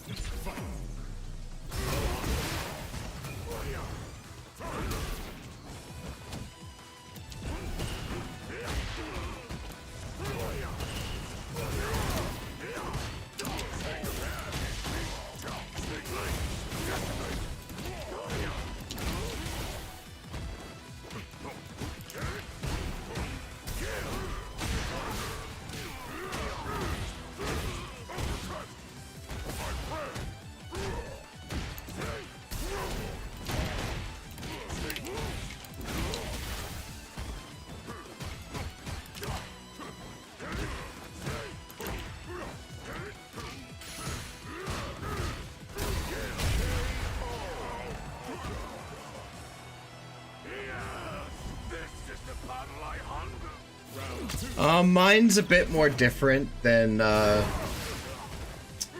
most other VTubers. Mine's less of a VTuber and more of a PNG tuber, which isn't a hard setup. I have a program that reacts off of my microphone, which is what makes my character's mouth move up and down, based on the voices and the sound that I have that comes out of it. Just based off of my voice and the sound levels that I have it set to. So there's that route if you're gonna go down the PNG tuber. Mine's a little bit more complicated because I have different faces and poses and stuff that I could that I switch between. As you can see here, I have all of these different faces, and that's just in this pose where I'm holding the holding the controller, looking at the screen. I also have the pose where it's without the controller, looking at you guys, without the controller, looking at the screen, holding a controller and looking at you guys. I have all the things set to all the faces. Jeez. So there's literally this is my setup in which I can have all these different. Right, where basically I'm puppeting my character while playing and talking. So that's what I have set up. I hired an awesome artist, Red Minus. He did my character art. Like I said, I have it set up through a program that just changes the art depending on the volume levels of my thing. I believe it also will pop up if I do. Yeah, if I do this, you can barely see it. If I go to the face cam though, I think you can see it better. Yeah, you see this grid that comes up? That's because I'm hovering over the program itself. And you can't see all of it when it's not on there, obviously. But yeah, I have all my things set up based on when I talk and stuff. And I just kind of leave that down to the side.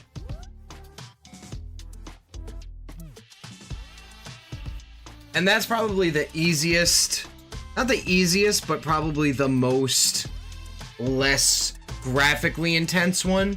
You can go the route of the 3D VTuber where you need a camera setup and you need to have a program that's running it at the same time. And I feel like running a program with a camera already does a lot with your setup.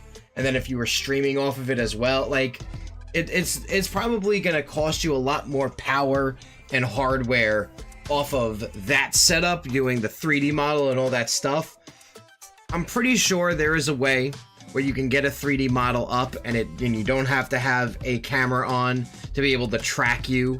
But I feel like those programs just take up a lot more hardware space and RAM and stuff, and if you're going to stream on top of that, it's going to make your computer run a little bit harder. And then if you're streaming your game off of the same PC, that's even worse. Personally, for me, I've always done a two equipment setup where I have my PC for streaming, and then I have my whatever I'm streaming, whatever thing I'm going to stream off of, whether it is my laptop for computer gaming or PlayStation or anything else like that. I always make sure that the computer that is streaming is just streaming by itself. Do I play games on it? Very rarely do I play games on it. I do have a few games on there, but I make sure they're also not graphically intensive games or take up a lot of memory as well, because I do a lot of my video editing, a lot of my Photoshop editing, a lot of my music editing, all on this desktop. This desktop is straight for content creation. Then my laptop and all that stuff is for gaming. And that's just my personal setup.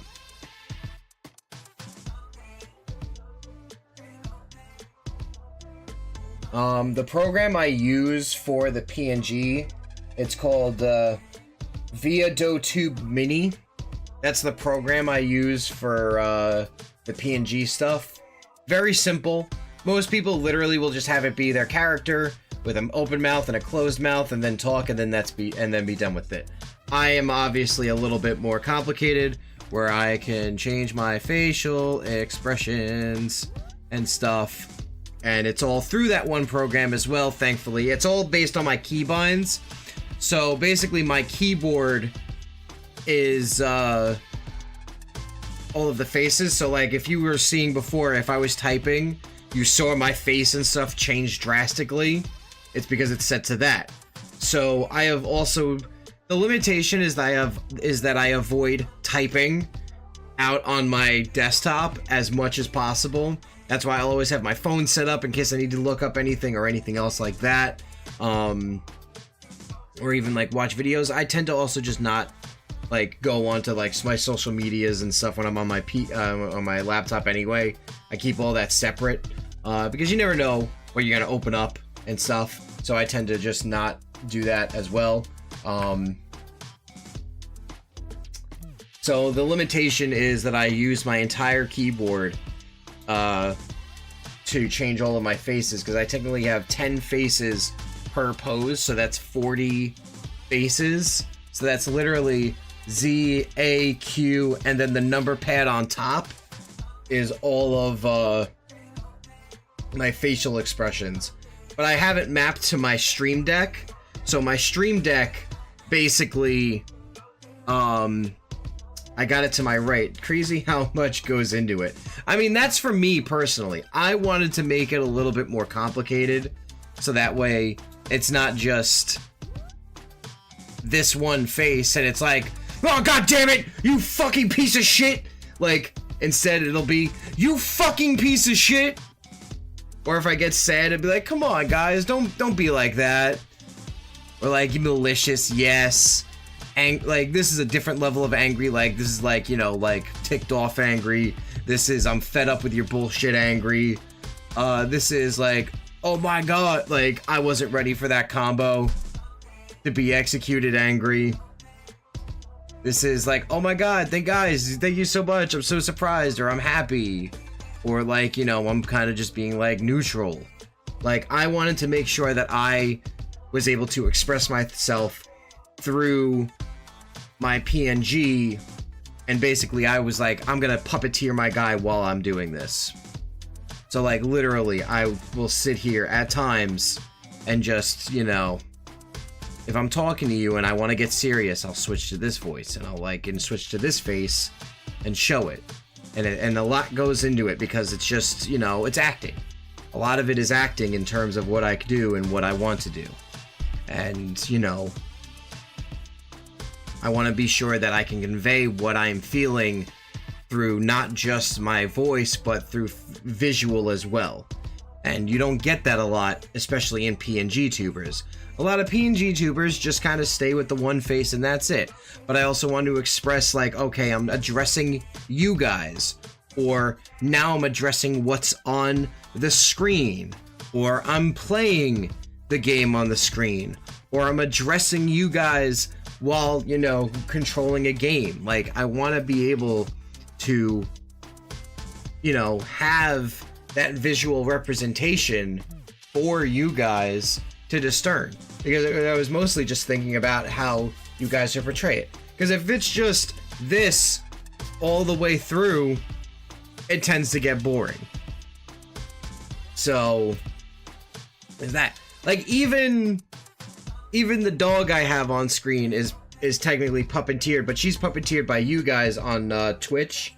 You can use your Twitch points to make her say stuff and shit. That's fun.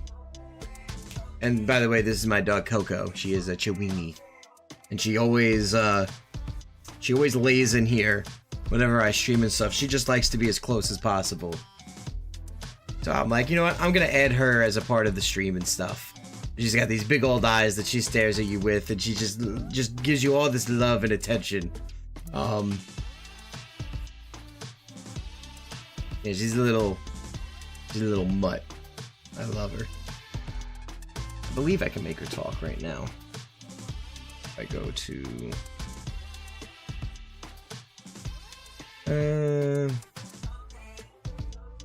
yeah, there's two. You can have her speak where she writes out there's for 200 credits on here, you can have her you can type in what you want her to say, or you can do this one. Did it come out? I don't know if it did. I didn't hear it.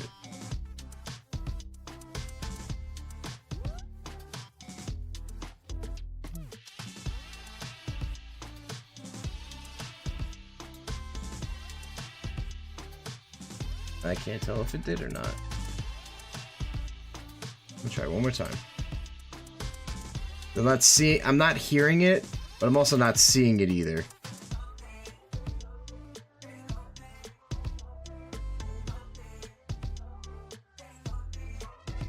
The Hadoukens aren't coming through either. Which is weird.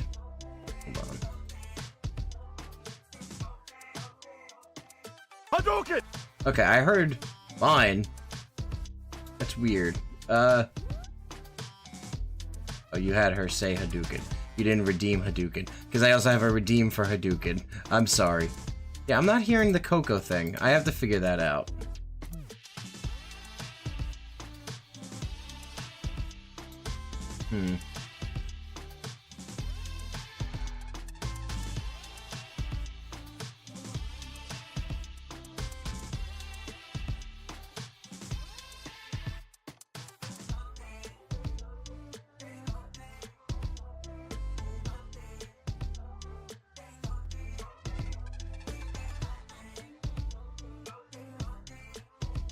Wait, why is this audio source not coming up?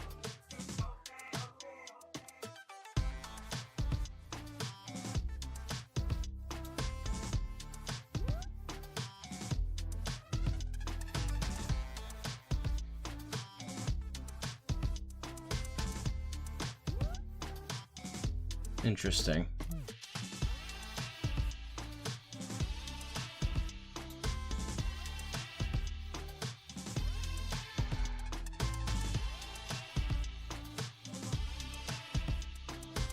Yeah, I'm missing an audio source which would make Coco talk. I don't know how that's happening.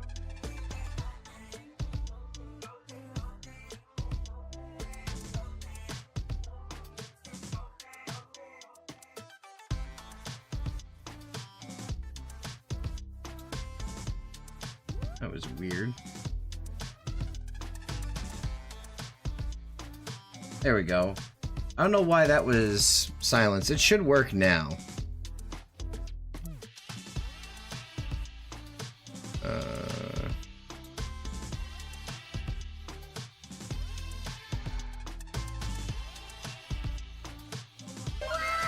Yeah, I hear that. Okay, I hear that now. That one came through.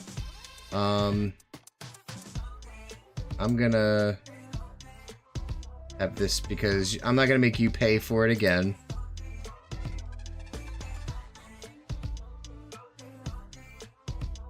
Why won't you paste? I had copy.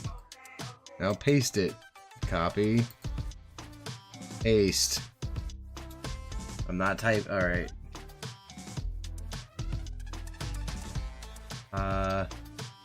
Go again.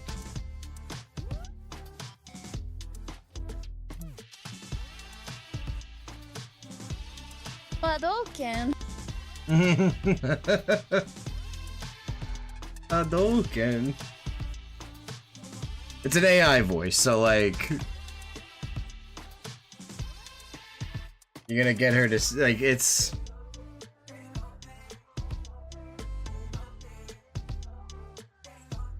Let me.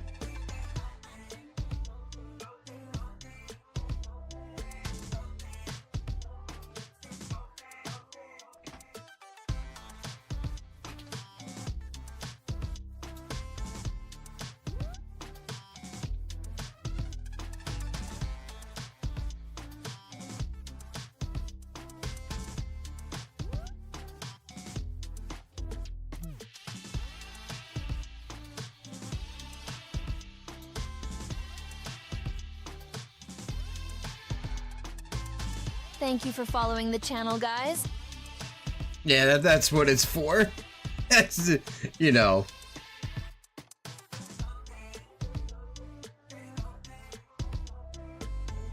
Oh.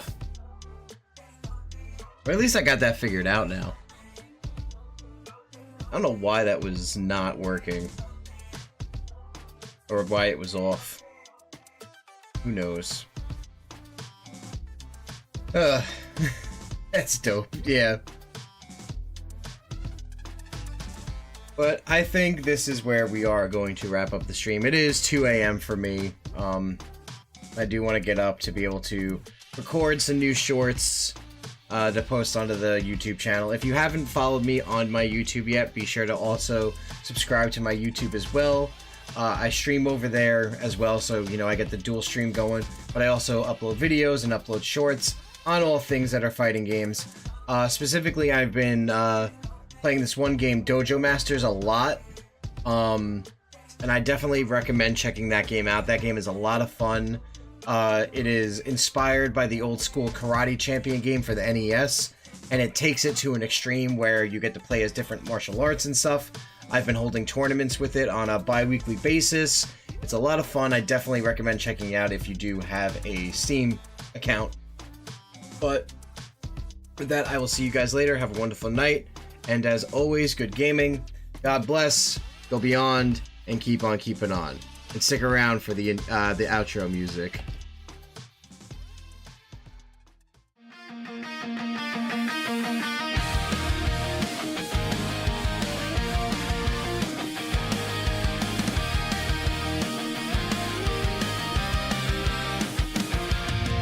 Shadows fall, the lights ignite.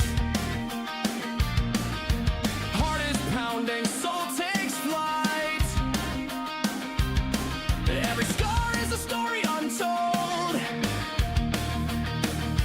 Breaking limits, breaking the mold. Step by step, I won't back down. Fists of fire shaking the ground. Dreams collide, the spirit won't fold. Burning bright, a will made of gold. Rising up with every dawn. Input sharp, the rage is strong. Life bar drops, the crowd applauds. Go beyond and keep on keeping on.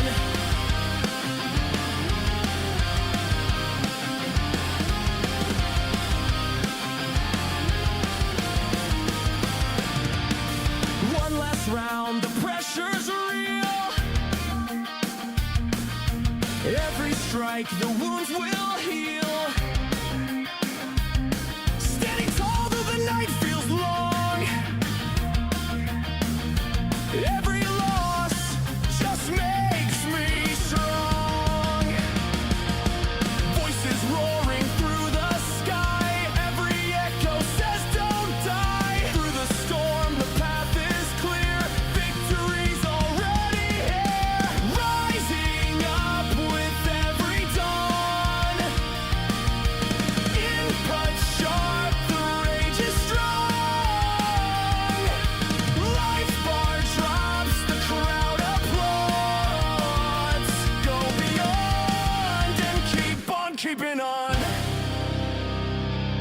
thank you all for watching.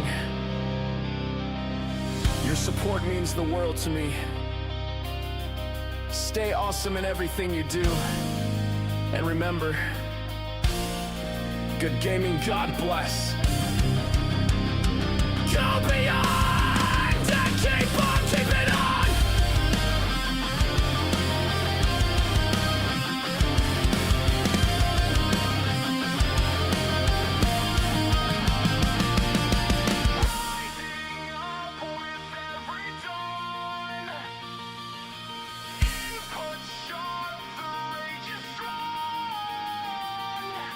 Rising up with every dawn.